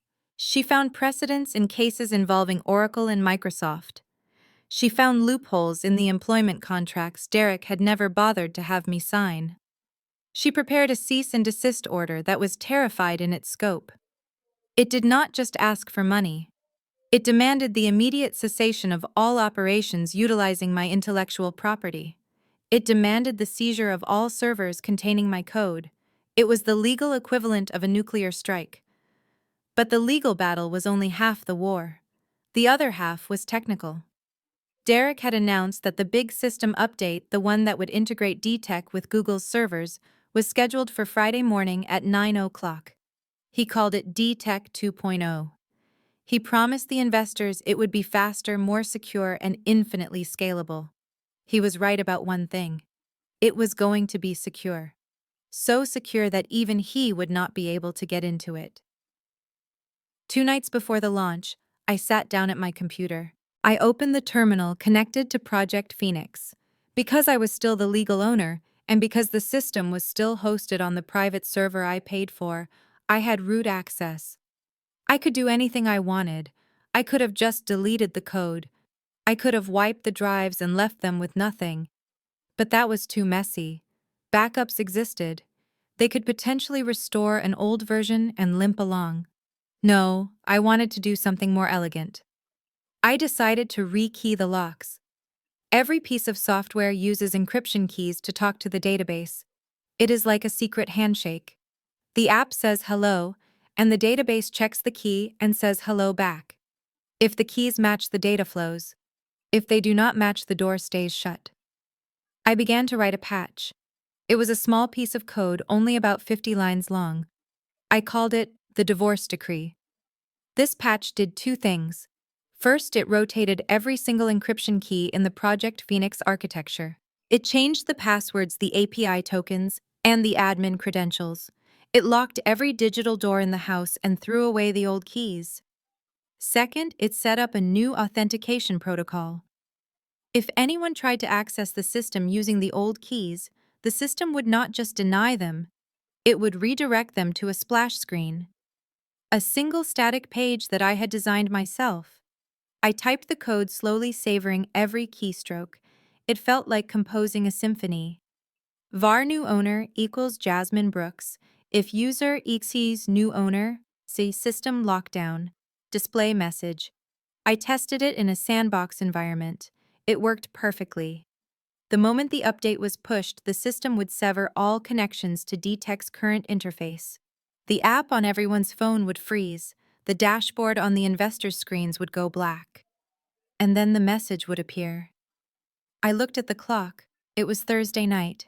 The automatic update was scheduled to push globally at 9:00 a.m. Friday, right in the middle of Derek's press conference with the Google executives. He wanted a seamless transition. He wanted to show the world his brilliance. I was going to give him a show he would never forget. I uploaded the patch to the staging server. I set the timer. The status bar crawled across the screen. Uploading, 10%, 50%, 100%, done.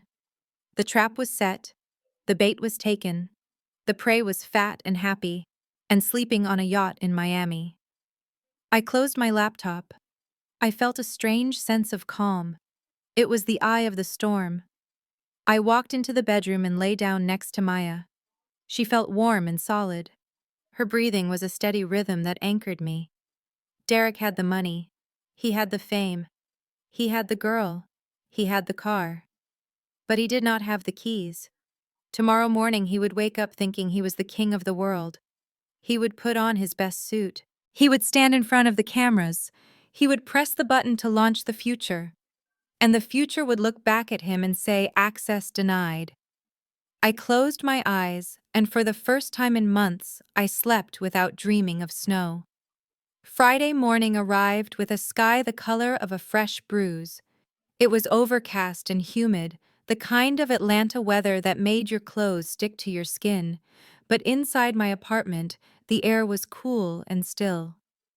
I sat at my small kitchen table with a cup of chamomile tea and my laptop open. On the screen was a live stream of the DTech press conference. Derek stood on a stage that looked like it belonged to a rock star. There were lasers. There were smoke machines. There was a massive screen behind him displaying the company logo pulsing in time with a heavy bass beat. He looked impeccable. He was wearing a gray suit that I knew cost $6,000 because I was the one who had picked out the fabric 3 months ago. He smiled that winning smile, the one that had charmed investors and magazines and me. He raised his hands and the applause from the audience was deafening. "Welcome to the future," Derek said, his voice booming. "Today we are not just launching an update, we are launching a revolution. D-Tech 2.0 is faster, smarter, and more secure than anything the world has ever seen." I took a sip of my tea. It tasted like patience. Derek gestured to the giant screen behind him. A countdown clock appeared. 10 seconds. 9. In the control room at D-Tech headquarters, the new engineering team was probably high-fiving each other.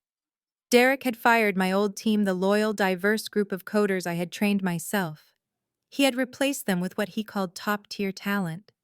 They were a group of young white men from Ivy League schools who wore Patagonia vests and talked about disrupting the market, but had never actually built a system from the ground up. They had degrees on their walls, but they did not have the instinct in their blood. 5. 4. Chad was standing in the front row, clapping harder than anyone. He was already spending the commission check in his head. Chloe was next to him, streaming the event on her phone, looking bored but beautiful. 3, 2, 1. Derek pressed a large ceremonial button on a podium. "Launch," he shouted. The screen behind him flashed white. Then it displayed the D-Tech logo. And then it froze. At first, nobody noticed. The audience continued to clap politely, waiting for the demo to start. Derek kept smiling, his hand still hovering over the button. He looked back at the screen, expecting to see the sleek new dashboard I had supposedly designed, but which his new team had merely reskinned. Instead, there was a spinning loading icon. It spun, and spun, and spun. The applause died down. A murmur rippled through the crowd. Derek tapped his earpiece. I saw the flash of irritation cross his face just for a second before he smoothed it over. "Just a little network congestion, folks," he joked. "Too many of you trying to log in at once. That is a good problem to have." He laughed. Nobody else did. My phone started to buzz. It was a text from Leo, who was watching from inside the building. "Server response time is 4,000 milliseconds," Leo wrote. "It is crawling, Jasmine. What did you do?" I did not reply. I just watched. On the screen behind Derek, the loading icon disappeared. In its place, a simple error message appeared. It was not the standard error message. It was the one I had coded the night before. "System locked.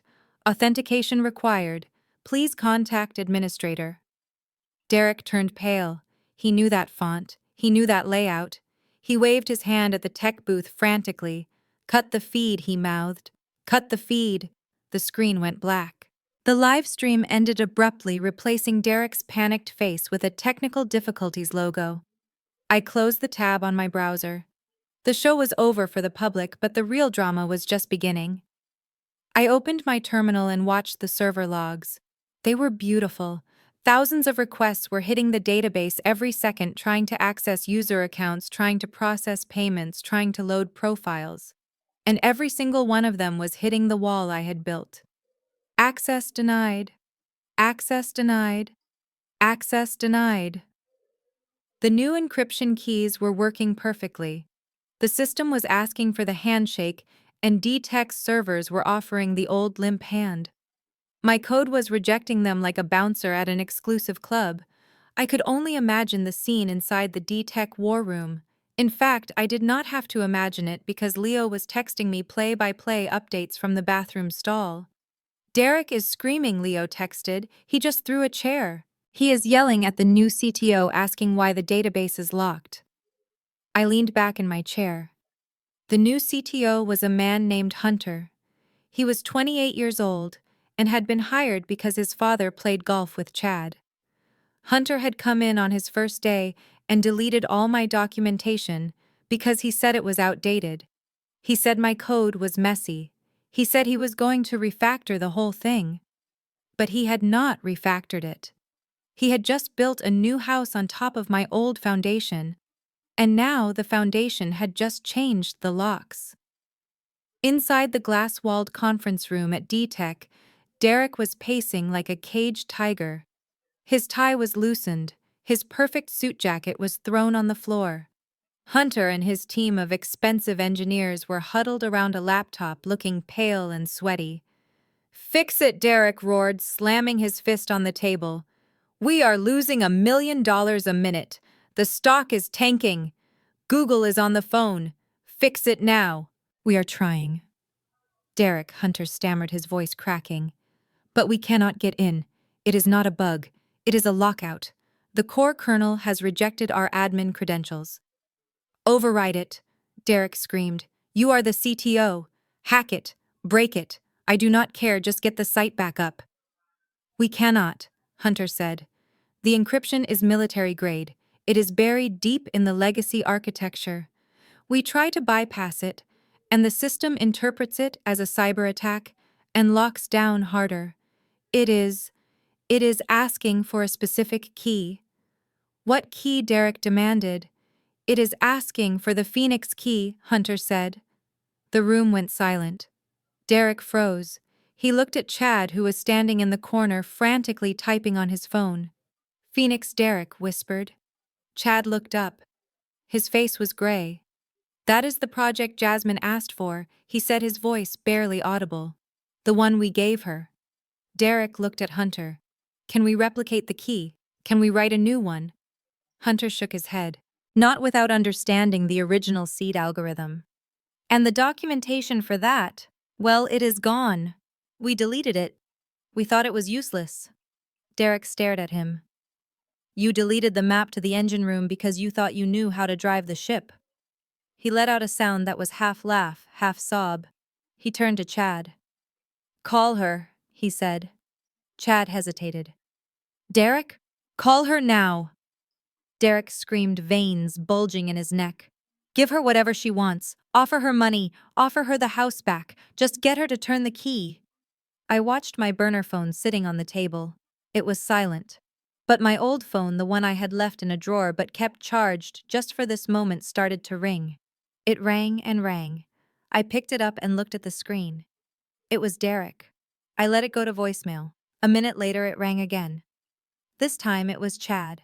I let it go to voicemail. A minute later it rang again. A number I did not recognize, probably the office line. I powered the phone off and tossed it back in the drawer. I was not ready to talk yet. Silence was a weapon, and I was going to let it cut them a little deeper. Back in the conference room, panic was setting in. Derek threw his phone against the wall, shattering the screen. "She is not answering," he shouted. "She changed her number. She planned this. That witch planned this." Chad was pacing now, rubbing his temples. "It is not just a lockout, Derek. If she owns the key, and we are using the lock, then technically D-Tech is operating on her property. Every second the system tries to ping that server, we are infringing on her copyright." "I do not care about copyright," Derek yelled. "I care about the Google deal." The door to the conference room opened. A man walked in. He was older, wearing a suit that cost more than Derek's life. It was Mr. Sterling, the lead investor, and the man who controlled the board of directors. He did not look happy. "Mr. Sterling," Derek said, straightening up, trying to compose himself. "We have a small glitch. The team is on it. We will be back up in 10 minutes. Mr. Sterling did not smile. He looked at the black screens on the wall. He looked at the terrified engineers. He looked at the shattered phone on the floor. "I just got off the phone with Google." Mr. Sterling said, his voice like ice. "They are pausing the acquisition. They say their due diligence team missed a critical dependency in the software architecture. They are asking who owns the IP for something called Project Phoenix." Derek swallowed hard. It is an internal matter, sir. We are resolving it." "You have 48 hours," Mr. Sterling said. 48 hours to what Derek asked. 48 hours to get the system online and prove you own the code, Mr. Sterling said. If the site is not up by Monday morning, Google walks. And if Google walks Derek, I will personally sue you for fraud and breach of fiduciary duty. I will strip you of your shares. I will take your house. I will take your boat. I will leave you with nothing. He turned and walked out of the room. The door clicked shut with a sound like a gunshot. Derek sank into a chair. He put his head in his hands. Hunter and the engineering team stood there useless. They were the best and brightest according to their resumes. They had the right connections. They had the right look. But right now they were helpless against the code of a black woman they had deemed unworthy of a seat at the table. They could not fix it because they did not understand it. They had never bothered to understand it. They assumed that because I was self-taught, because I was a woman, because I was the wife, my work was simple. They were learning the hard way that simplicity is the ultimate sophistication. I sat in my kitchen and finished my tea. It was cold now, but it still tasted sweet. 48 hours. That was a lifetime in the tech world. In 48 hours, stock prices would crash, customers would leave, the media would turn from praise to vicious mockery. I opened my email on the secure laptop. There was a message from Viola. The cease and desist has been delivered, she wrote. The lawsuit is filed.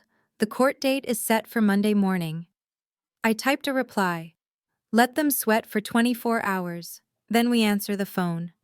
I closed the laptop. Maya ran into the room holding her drawing. Look, Mommy, she said. The dragon burned the castle down. I pulled her into my lap and kissed her forehead. Yes, baby, I said, looking at the black screen of my computer where Derek's empire used to be. He certainly did. But what Maya did not know, and what Derek was just beginning to realize, was that the dragon was not the one burning the castle. The dragon was the one who built it, and she was just taking back her bricks one by one. I stood up. I had to get ready. Tomorrow I would step out of the shadows. Tomorrow I would not be the silent partner anymore. Tomorrow I would be the boss. The knock on the door came at 10 o'clock on Saturday morning. It was not the polite, tentative knock of a neighbor asking to borrow sugar. It was a heavy, authoritative pounding that demanded attention. It shook the thin walls of my rental apartment and made the dust motes dance in the morning light. Maya was in the bedroom watching cartoons with headphones on, so she did not hear it. I was grateful for that. I did not want her to hear the voice that I knew was waiting on the other side. I walked to the door, my bare feet silent on the cheap laminate flooring. I checked the peephole. The fisheye lens distorted his face, but there was no mistaking the sharp jawline and the expensive haircut. It was Derek. He was alone. No Chad, no security guards, no Chloe. I unlocked the deadbolt and opened the door just a crack, leaving the safety chain on. I peered out at him through the narrow gap. He looked terrible. The confident titan of industry I had seen on the screen yesterday was gone. In his place was a man who looked like he had not slept in 24 hours. His eyes were bloodshot. His shirt was wrinkled. There was a desperate, frantic energy vibrating off him. Jasmine, he breathed when he saw me. Thank God. Open the door. We need to talk. I did not move to release the chain. What do you want, Derek? He ran a hand through his hair. I want to see my wife. I want to see my daughter. I made a mistake, Jasmine. The stress of the acquisition, it got to me. I was not thinking clearly. He tried to smile, the charming smile that used to melt my heart, but it looked fractured. I came to apologize, he said. I know I was harsh. I know I said things I did not mean. But we are a team, right? We have always been a team. You and me against the world. I listened to him speak and I felt nothing. No anger, no sadness, just a cold clinical observation. I was watching a performance and it was a bad one. I am not your wife, Derek, I said, my voice flat. You filed for divorce, remember? You kicked me out into a blizzard. You cut off my credit cards. You told the world I was a drug addict. Derek winced. That was just PR, Jasmine. You know how the game is played. I had to protect the stock price. I will fix it. I will issue a retraction. I will tell them it was a misunderstanding. Just let me in. It smells like cat litter out here. He wrinkled his nose, looking around the dim hallway of the apartment complex with disgust. This was beneath him. I was beneath him. I stayed where I was. You can say whatever you need to say from the hallway. Derek let out a frustrated sigh. He leaned in close to the gap in the door, lowering his voice. Look, Jasmine, the system is down. The update, it glitched. The new team I hired, they are incompetent. They do not understand the architecture the way you do. We are losing millions every hour. The investors are panicking. Google is asking questions I cannot answer. There it was. The truth. He did not miss me. He did not miss Maya. He missed his money. I need you to come back, Derek said, his voice taking on a pleading tone. Just for a few hours, just to look at the code. You know where the bodies are buried, Jasmine. You built it. It is your baby.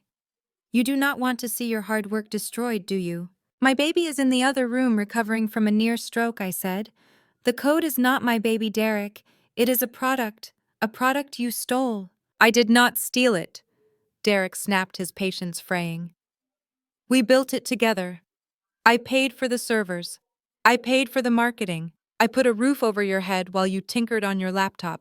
He took a breath, trying to reel himself back in. Listen, if you fix this, I will tear up the divorce papers.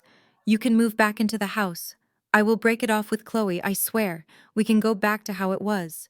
Just you and me, the power couple. I looked at him. I looked at the man who thought he could buy me with scraps from his table. He thought I was desperate. He thought I was starving. He did not realize that I was full of rage, full of clarity. I laughed. It was a dry, humorless sound. You really do not get it, do you? I said. I do not want the house, Derek. I do not want you. And I certainly do not want to be your unpaid IT department anymore. Derek's eyes narrowed. Stop playing games, Jasmine. I know you did something. The error message, the lockout, it has your fingerprints all over it. If you do not unlock the system, I will sue you for sabotage. I will have you arrested for cyber terrorism. I thought you said it was a glitch, I said, raising an eyebrow. Now it is sabotage. Which is it, Derek? It is whatever I say it is, he hissed, grabbing the door frame, his knuckles turning white. Open this door and fix the damn code, Jasmine. That is an order. I am your husband and I am the CEO of this company. I looked him dead in the eye. You are not my husband, I said. And as for the company, check your paperwork, Derek. You might want to ask your lawyer who actually owns the code you are trying to fix. What are you talking about? He demanded. I am talking about Clause 14B, I said. The clause you and Chad laughed about. The clause where you gave me the garbage. Well, Derek, one man's trash is another man's treasure. Confusion flickered across his face, followed by a dawn of horror. He remembered. I could see the memory playing out in his eyes. The conference room, the red pen, the arrogant dismissal of the failed project. Project Phoenix, he whispered. I nodded. I cannot fix your system, Derek, I said, because I am not an employee of D-Tech. I am just a housewife. I am just an indigent woman with no assets, remember. I am not qualified to touch your precious multi-million-dollar platform. I reached for the door handle. You should go, I said. You have 48 hours to save your company. You are wasting time talking to the help. Jasmine, wait, Derek shouted, lunging forward. I slammed the door in his face. I threw the deadbolt. I stood there breathing hard, listening. On the other side of the door, Derek screamed. It was a primal sound of rage. He kicked the door hard enough to make the frame rattle. You will regret this, Jasmine, he yelled, his voice muffled by the wood. I will destroy you. I will make sure you never work in this town again. You are nothing without me. Nothing. I waited. I heard him panting. Then I heard his footsteps stomping away down the hall. I heard the stairwell door slam. I walked to the window and peered through the blinds. I watched him storm out of the building. He looked wild, flailing his arms as he walked. A black SUV was waiting at the curb. The window rolled down. It was Chad. Derek ripped the passenger door open and threw himself inside. Even from the second floor, I could see the veins bulging in his neck. He was shouting at Chad, slamming his hands on the dashboard. I pressed my forehead against the glass, watching them. Inside the car, the conversation was frantic. Drive, Derek screamed at Chad. Just drive. Where are we going? Chad asked, looking terrified at his brother-in-law's meltdown. Back to the office. No, Derek roared. We are going to the courthouse. Or the post office. I do not care. I want those divorce papers filed today, right now. But Chad stammered. It is Saturday, the courts are closed. We have to wait until Monday. I do not care, Derek yelled, hitting the dashboard again. Call the judge. Call your connections. I want that decree finalized. I want it on record that we are divorced. I want to cut ties with that witch before she tries to claim she is responsible for this mess. Chad looked confused. But Derek, if she sabotaged the system, we should keep her close. We should use the marriage to pressure her. No, Derek said, his eyes wide with a manic desperation. She is toxic. She is trying to blackmail me. If we are divorced, she is just a third-party vendor. We can sue her for damages. We can crush her with litigation. But I need her out of my life. I need that settlement agreement to be binding so she cannot ask for more money when I fix this. He paused, breathing heavily. Besides, he added, his voice dropping to a sinister growl, once the divorce is final, she has no claim on the Google money. When I sell the company next week, I want to make sure she does not get a single dime. Chad nodded slowly, starting the engine. Okay, I will make some calls. We will get the judge to sign the emergency decree first thing Monday morning, before the markets open. Good, Derek said, staring up at my window with a look of pure hatred. Let us finish her. The SUV peeled away from the curb, tires screeching, leaving a cloud of exhaust in the humid air. I watched them go. Derek thought he was being clever. He thought he was protecting his assets. He thought that by rushing the divorce, he was preventing me from getting a share of the sale price. He did not realize that he was doing exactly what I needed him to do. The settlement agreement. The one containing Clause 14b. It was contingent on the final divorce decree. Until the judge signed that paper, the transfer of Project Phoenix to me was just a promise. It could be contested, it could be withdrawn. But the moment the judge pounded that gavel, the moment the divorce was final, the transfer became law. Derek was rushing to the courthouse to lock the door to his own prison. He was speeding to sign the death warrant of his company. I turned away from the window. I walked back to the kitchen table. My tea was cold, but I drank it anyway. I picked up my phone and called Viola. She answered on the first ring. He just left, I said. How did he look? Viola asked. Like a man who thinks he is still in charge, I said. He is pushing for the divorce decree on Monday morning. He wants it done before the markets open. Viola laughed. It was a rich, warm sound. Perfect, she said. Let him push. Let him use all his expensive connections to expedite the paperwork. We will be waiting in the courtroom. What time? I asked. Court opens at 8:30, Viola said. Be there at 8. Wear something nice, Jasmine. You are not the victim anymore. I hung up the phone. I looked around my small apartment. It was quiet again. The dust motes were still dancing in the sun. I went into the bedroom. Maya was awake, sitting up in bed with her headphones around her neck. Was that Daddy? She asked quietly. Yes, baby, I said, sitting down next to her. Is he coming back? She asked, her eyes wide and fearful. No, I said, smoothing her hair. He is not coming back. She looked at me for a long moment, searching my face. Then she nodded. Good, she said. He was loud. I like it better when it is quiet. I hugged her tight, holding back tears. Me too, baby, I whispered. Me too. I held her until she went back to her cartoons. Then I went to the closet. I pushed aside the thrift store sweaters and the jeans. In the back, in a garment bag, was the one suit I had managed to save. It was a white power suit, tailored to perfection. I had bought it 5 years ago when I thought I was going to be Derek's partner. I had never worn it, because he told me it made me look too aggressive. He said wives should wear pastels. I pulled it out. I held it up against myself in the mirror. It was sharp, it was clean, it was dangerous. I would wear it on Monday. I would wear it when I walked into court. I would wear it when I watched Derek sign the papers. And I would wear it when I told him that the 48 hours were up. The weekend stretched out before me.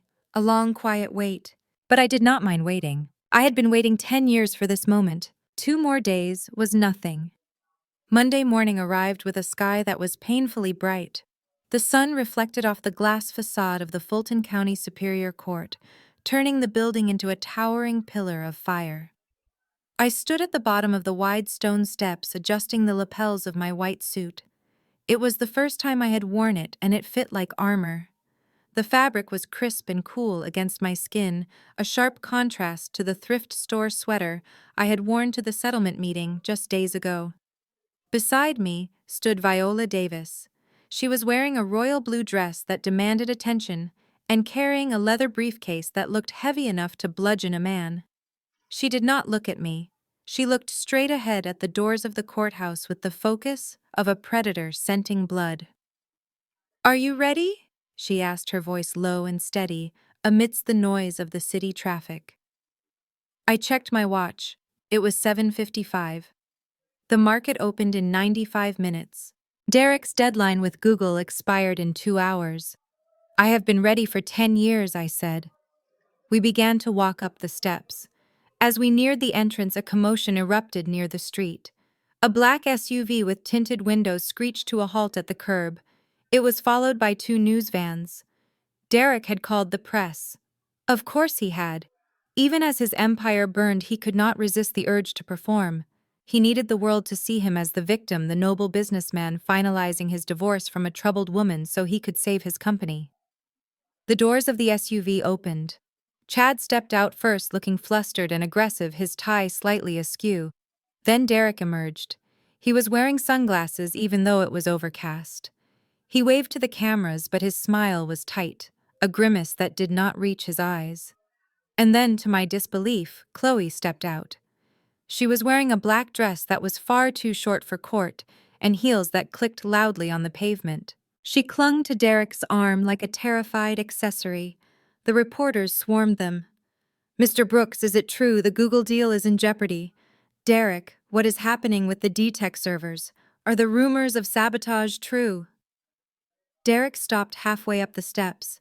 He took off his sunglasses to reveal eyes that were red-rimmed and frantic.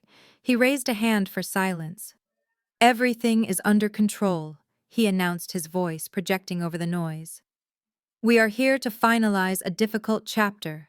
My ex-wife has unfortunately chosen to lash out due to her personal struggles, but we are confident the court will grant us the necessary injunctions to restore order. D-Tech will be back online by noon." He looked up and saw me standing at the top of the stairs. The cameras followed his gaze.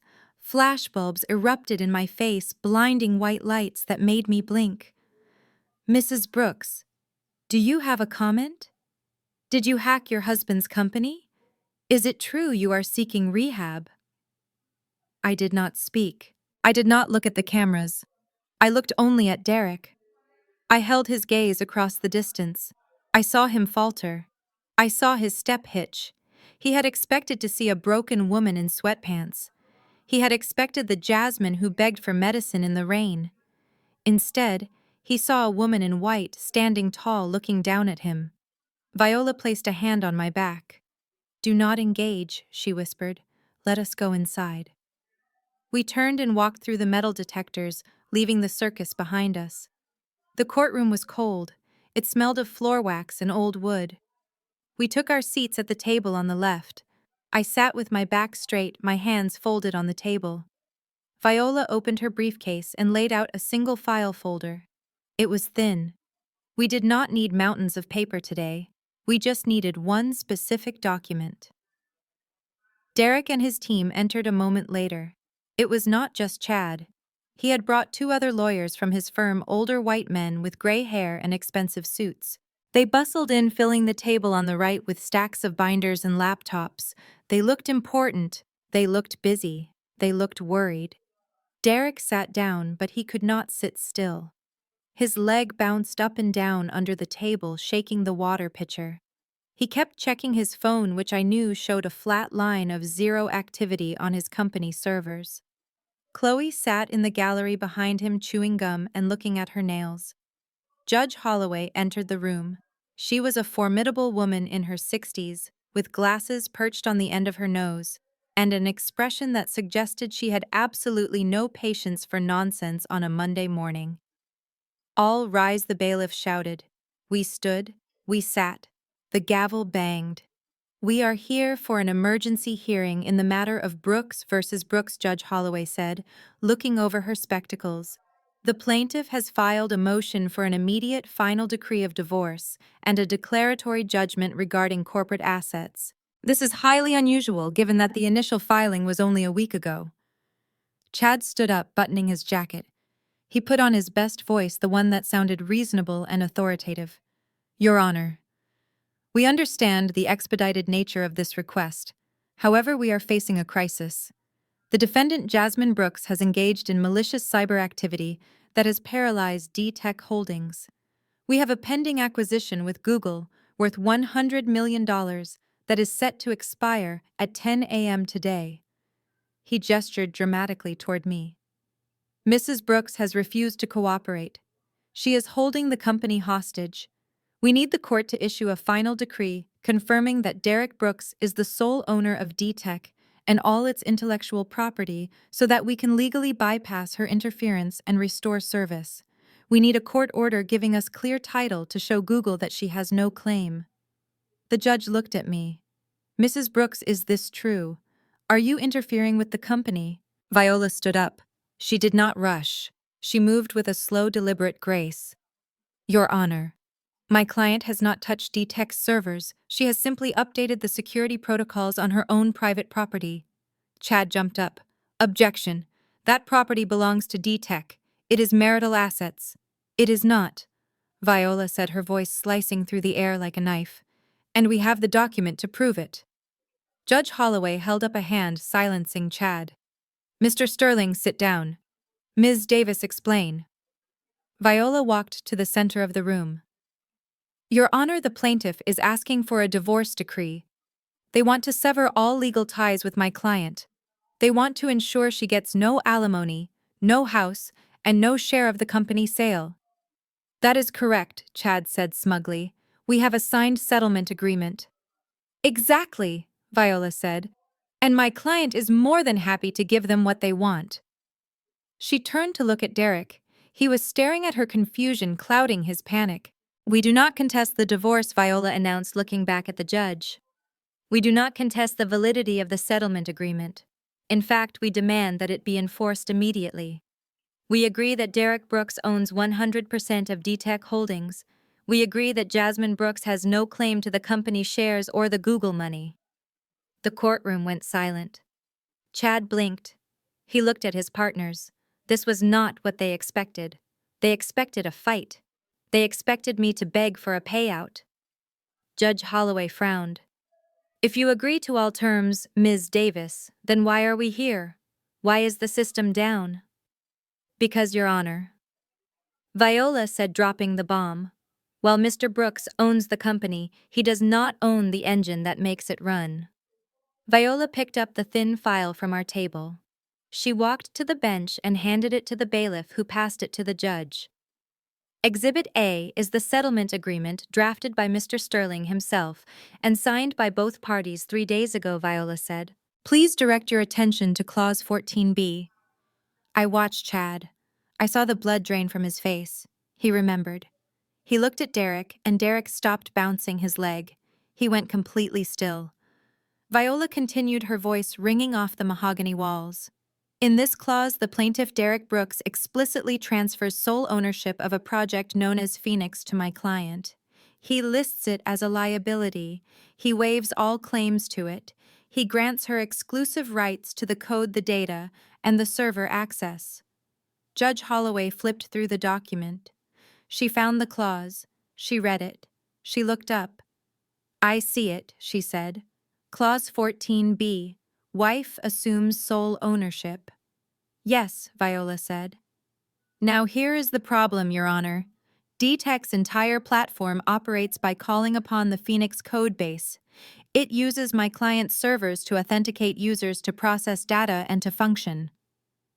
Viola turned to face Chad, who was now gripping the edge of the table so hard his knuckles were white. For the past 72 hours, D-Tech has been accessing my client's private property without a license. When Mr. Brooks filed for this divorce and signed this agreement, he effectively made D-Tech a third-party entity. And as of Friday morning, my client decided she no longer wished to provide free hosting services to a company she does not own. Chad stammered. That is a technicality. The Phoenix project was just... It was just a side project. It is integral to the business. We did not mean to give her the core kernel. Intent does not matter, Mr. Sterling, Viola snapped. The contract matters. You drafted it. You called it garbage. You gave it away to avoid paying a $200 server bill. Viola turned back to the judge. Your Honor, we are not here to stop the divorce. We want the divorce. We want Mr. Brooks to be single and successful and rich. But we are here to file a countersuit for copyright infringement and theft of services. Derek stood up violently, his chair screeching against the floor. She is lying, he shouted, pointing a trembling finger at me. She tricked us. She acted like it was nothing. She sabotaged me. Sit down, Mr. Brooks, the judge barked, banging her gavel. But she cannot do this, Derek yelled, losing control. I have Google on the line. They need to see that I own the IP. If she owns the code, the deal is dead. Then you should have read the contract before you signed it, Judge Holloway said coldly. The judge turned to Chad. Mr. Sterling, are you telling me that you advised your client to sign away the intellectual property rights to his own software platform because you wanted to save $200 a month? Chad opened his mouth, but no sound came out. He looked like a man who was watching his career evaporate. That is not how we interpreted the clause, Your Honor, he whispered. It is plain English, the judge said. Sole ownership. No claim or interest. Derek looked at me. His eyes were wide with terror. He realized it. Finally, he realized the trap. He had rushed here to finalize the divorce to cut me out of the money. But by finalizing the divorce, he was finalizing the transfer of the code. If the judge signed the decree, I became the legal owner of Phoenix instantly. If the judge did not sign the decree, we remained married and I still owned half of everything, including the company he was trying to sell. He was trapped in a room with no doors. Viola smiled. It was a terrifying smile. Your Honor, we move that the court sign the divorce decree immediately, enforcing the settlement agreement as written. My client is eager to take possession of her property, and once the decree is signed, we will be issuing a formal cease and desist to D-Tech. They will have to build their own platform from scratch. Or what, Judge Holloway asked. Or Viola said, looking at Derek. They can negotiate a licensing fee. A licensing fee. The words hung in the air. Derek sank back into his chair. He looked at his watch. 8:30 a.m. Google was waiting. The market was waiting. And I was the only one with the key. Chad leaned over to Derek, whispering frantically, We have to settle. We have to buy it back. Derek looked at me across the aisle. For the first time in years, he looked at me with respect. Or maybe it was fear. How much, he mouthed silently. I did not answer. I just smoothed the fabric of my white suit. I looked at the judge. We are ready to proceed, Your Honor, I said. The judge raised her pen, hovering over the final divorce decree. Wait, Chad shouted, standing up. Wait. We request a recess. Denied, Viola said. You called this emergency hearing, counselor. You claimed it was urgent. We agree. It is very urgent. Judge Holloway looked between the two tables. She looked at the arrogant men on the right, who had been outsmarted by the two women on the left. A small, almost imperceptible smile touched her lips. The court finds the settlement agreement to be valid and binding, she said. She signed the paper. The sound of the pen scratching against the paper was the loudest sound in the world. It was the sound of a shackle breaking. It is done, Judge Holloway said. You are divorced. The assets are divided as agreed. She banged the gavel. I let out a breath. I was free. And I was the owner of Project Phoenix. Now, Viola said, turning to Derek. About that licensing fee. Derek put his head in his hands. The first part of the nightmare was over for me. For him, it had just begun. Derek stared at Viola as if she had just spoken a foreign language. The silence in the courtroom was absolute. Even the stenographer stopped typing, her hands hovering over the keys, waiting for the explosion that we all knew was coming. The ink on the divorce decree was barely dry, yet the air had shifted from the cold bureaucracy of family law to the cutthroat violence of corporate litigation. A licensing fee.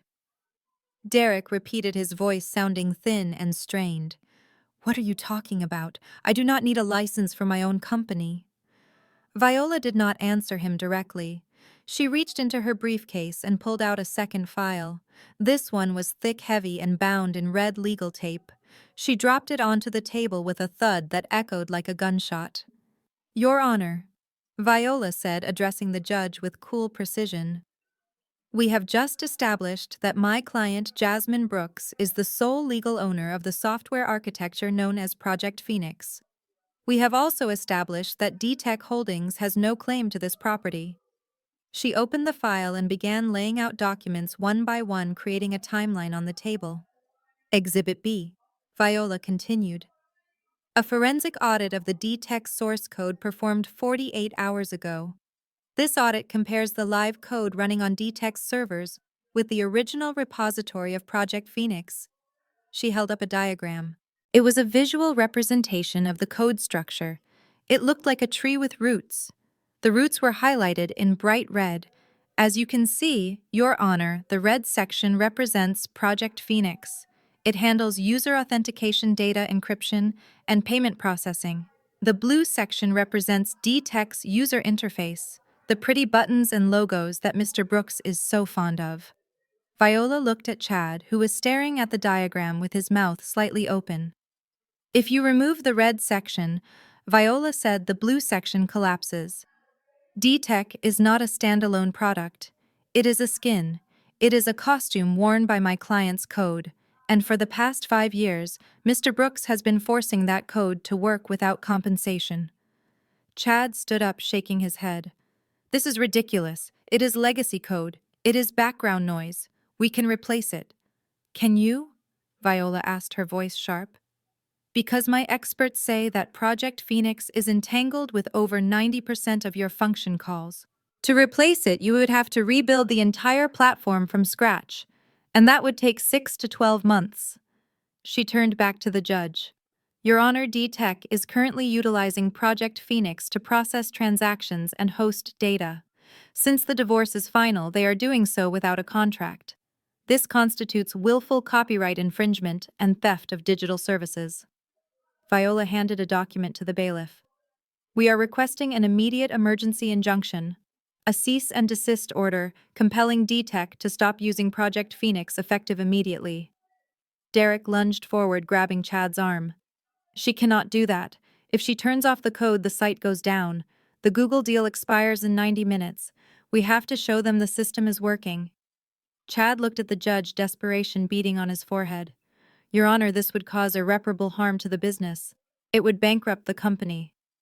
Judge Holloway looked over her glasses. "It seems to me, counselor, that the harm is self-inflicted.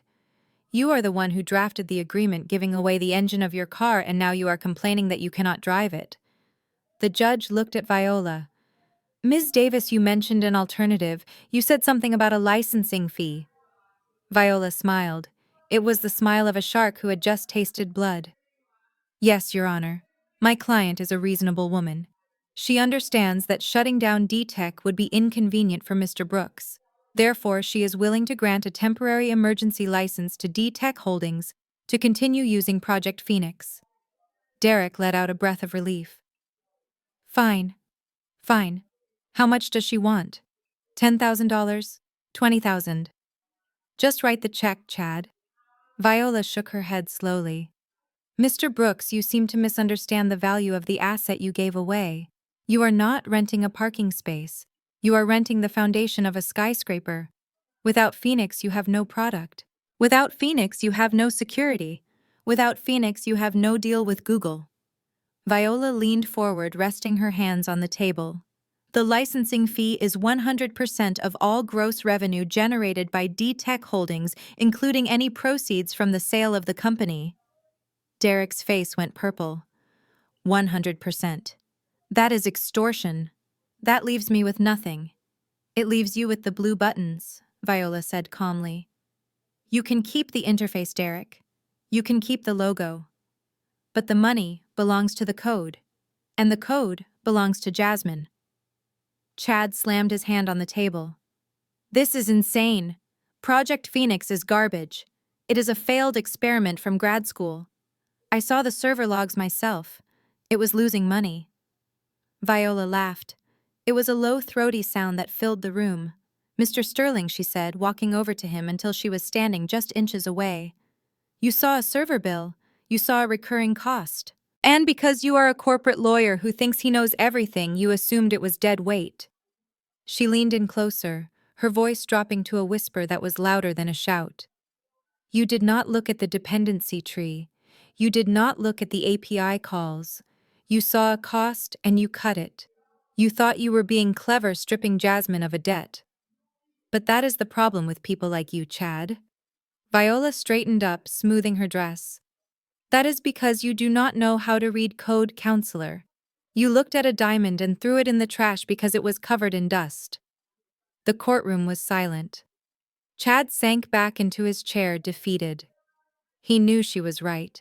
He had been so focused on screwing me over that he had failed to do the most basic due diligence. Derek looked from Chad to Viola to me. He looked like a trapped animal.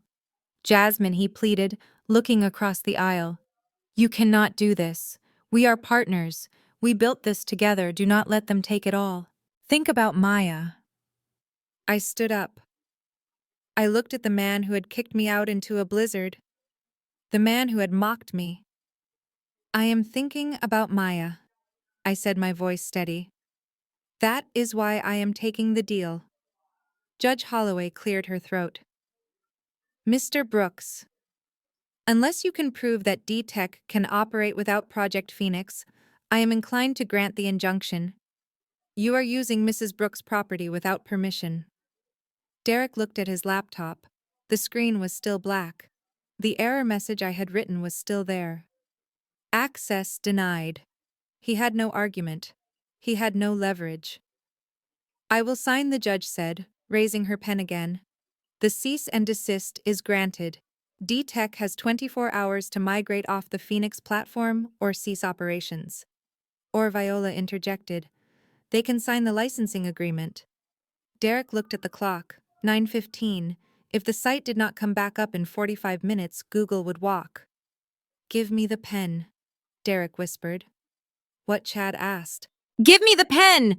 Derek screamed, grabbing the licensing agreement from Viola. I have to turn the site back on. I have to save the deal. He signed the paper. He signed away his company. He signed away his profit. He signed away his victory. He threw the pen across the room. There he shouted, It is yours. Now turn it back on. Jasmine, turn it back on. I pulled out my phone. I sent a single text to Leo. Unlock it. 10 seconds later, Derek's laptop beeped. The black screen vanished. The D-Tech dashboard appeared, loading fast and smooth. It works, Chad whispered. Derek slumped in his chair. It worked. The company was saved. But he was just an employee now. He was working for me. The judge banged her gavel one last time. Court is adjourned. I walked out of the courtroom with Viola. I did not look back. I did not need to see Derek's face to know that he was broken. But the final blow was yet to come, because Derek thought that by signing the agreement, he had saved the Google deal. He thought he could still sell the company even if the money went to me. He was wrong. We walked into the hallway, and there, standing by the elevators, was a group of people in suits. They were not reporters. They were the due diligence team from Google. They had been sitting in the back of the courtroom the entire time. Mr. Brooks, one of them said, as Derek and Chad stumbled out of the courtroom. Derek straightened his tie, trying to salvage some dignity. Gentlemen, as you can see, the system is fully operational. The glitch is resolved. We are ready to proceed with the acquisition. The Google executive shook his head. He looked at Derek with a mixture of pity and disgust. Mr. Brooks, we acquire companies for their talent and their intellectual property. We just watched you admit in a court of law that you own neither. You do not own your code, you do not understand your product. And your lead counsel just admitted to gross negligence. He signaled to his team. The deal is off, Derek. We do not do business with shells. Derek stood frozen as the Google team walked away toward the elevators. No, he gasped. No, wait, we can renegotiate. But the elevator doors closed, severing his last lifeline. It was over. The collapse happened faster than I could have imagined. It was a domino effect of catastrophic proportions. By the time Derek left the courthouse, the news of the failed acquisition had hit the wire services. The stock market reacted instantly. D-Tech shares, which had been trading at an all-time high based on the Google rumors, plummeted like a stone dropped in a well. Within an hour, the stock was trading at pennies. The company was essentially worthless. I stood by the window of Viola's office watching the news on the television. They were showing footage of the repo trucks pulling up to the D-Tech headquarters. The bank had called in the loans. Since the stock was used as collateral for everything Derek owned, the seizure was immediate. I watched as my old house, the mansion I had been kicked out of, was wrapped in yellow foreclosure tape. I saw the Range Rover being towed away. Derek was in the parking lot of the courthouse screaming into his phone. He was trying to call investors, trying to find a lifeline, but nobody was answering. He was toxic, he was radioactive. And then I saw the final personal betrayal. Chloe, who had been waiting by the SUV, saw the news on her phone. She saw the stock price hit zero. She saw the reports of the foreclosure. She did not cry. She did not go to comfort him. She simply opened the trunk, took out her shopping bags, and called an Uber. Derek ran over to her, grabbing her arm. "Chloe, where are you going? We can fix this." She pulled away from him with a look of pure revulsion. "Fix what, Derek?" she snapped loud enough for the lingering paparazzi to hear. "You are broke, you are a joke. Hey, I am not going to live in a rental with you." She got into the Uber and drove away, leaving him standing alone in the asphalt parking lot. He looked small. He looked pathetic. He looked like exactly what he was, a man who had built a castle on sand. Chad did not fare any better. Viola had filed a formal complaint with the Bar Association before we even left the building. The evidence was damning. He had failed to perform basic due diligence. He had advised his client to sign away the company's most valuable asset due to his own arrogance. It was gross malpractice. Sterling and Finch fired him by noon. He was escorted out of the building by security carrying a box of his personal effects. His Porsche was leased, so that would be gone too. He would spend the next few years fighting to keep his license, but his reputation was destroyed.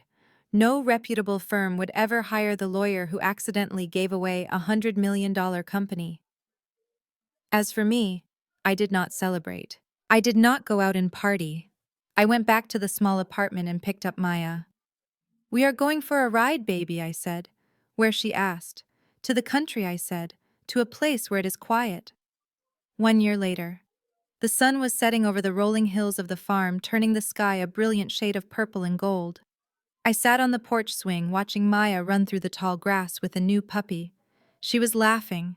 Her cheeks were pink with health. She had not had a crisis in 6 months thanks to the best doctors and the stress-free life we now lived. I looked down at the tablet in my lap. The press release was draft but ready to go. Medical giant Medcore acquires Project Phoenix for $45 million. I had spent the last year rebuilding the platform, stripping away the D-Tech branding, and turning it into what it was always meant to be, a secure data management system for hospitals. It was the tool that would help doctors track patients like Maya, ensuring they never fell through the cracks of the system again. $45 million. It was more money than I could ever spend. I had set up trust funds for Maya. I had donated to sickle cell research. I had bought this farm. I swiped the screen and hit publish. It was done. The final chapter of Jasmine Brooks, The Victim, was closed. Jasmine Brooks, the mogul, had arrived. I stood up and walked into the kitchen to start dinner. The television was on in the corner, tuned to the local news. They were doing a segment on the gig economy and the people working multiple jobs to make ends meet. The camera panned to a man delivering food on a bicycle in downtown Atlanta. He looked older than his years. His face was gaunt, lined with bitterness and exhaustion. He was wearing a generic uniform and he looked cold. It was Derek. He was waiting for a customer to come down to the lobby of a luxury building, the same kind of building he used to own. He looked up at the large TV screen mounted in the lobby window. My picture was on the screen. The headline about the $45 million sale was scrolling beneath my face. I looked radiant, confident, and free. I watched Derek watch me. He stopped moving. The bag of food hung heavy in his hand. He stared at the screen with a mixture of hunger and regret that was painful to witness. He looked at the woman he had thrown away. He looked at the fortune he had handed over because he thought I was worthless. He had wanted a trophy wife. He had wanted the glory. He had wanted to be the smartest man in the room. The customer came down, a young guy in a suit who looked just like Derek used to look. He snatched the bag from Derek's hand without saying thank you. "Hey, buddy," the customer said. "You forgot the drink." Derek flinched. He looked away from my image on the screen. He looked down at his worn-out shoes. "I am sorry, sir," Derek mumbled. "I will go back and get it." I turned off the TV. I walked out onto the porch and breathed in the clean country air. I did not hate him anymore. I did not pity him. He was just a ghost, a lesson I had learned the hard way. He wanted everything. And he had been right. I had taken all the things that truly mattered, my dignity, my daughter, my talent, and my peace. And I had left him with the empty shell, the hollow image, the lie he had loved so much. I smiled as Maya ran up the steps, breathless and happy. "Dinner is ready," I said. We went inside and closed the door, leaving the ghosts in the dark where they belonged. Jasmine's victory teaches us a powerful truth: never mistake silence for weakness. Derek believed that because he held the title and the microphone, he held the power. He failed to realize that the person who builds the foundation controls the entire house. This story is a reminder that your value does not decrease based on someone else's inability to see it. When you are underestimated, you don't need to scream to be heard. You just need to own your truth and your intellectual property. Sometimes the best revenge isn't making a scene, it's quietly taking back the keys to the kingdom you built. Have you ever been the silent partner in a relationship or a job where your hard work was ignored while someone else took the credit? I want to hear how you handled it. Share your story in the comments below, and don't forget to like and subscribe for more stories where justice is finally served.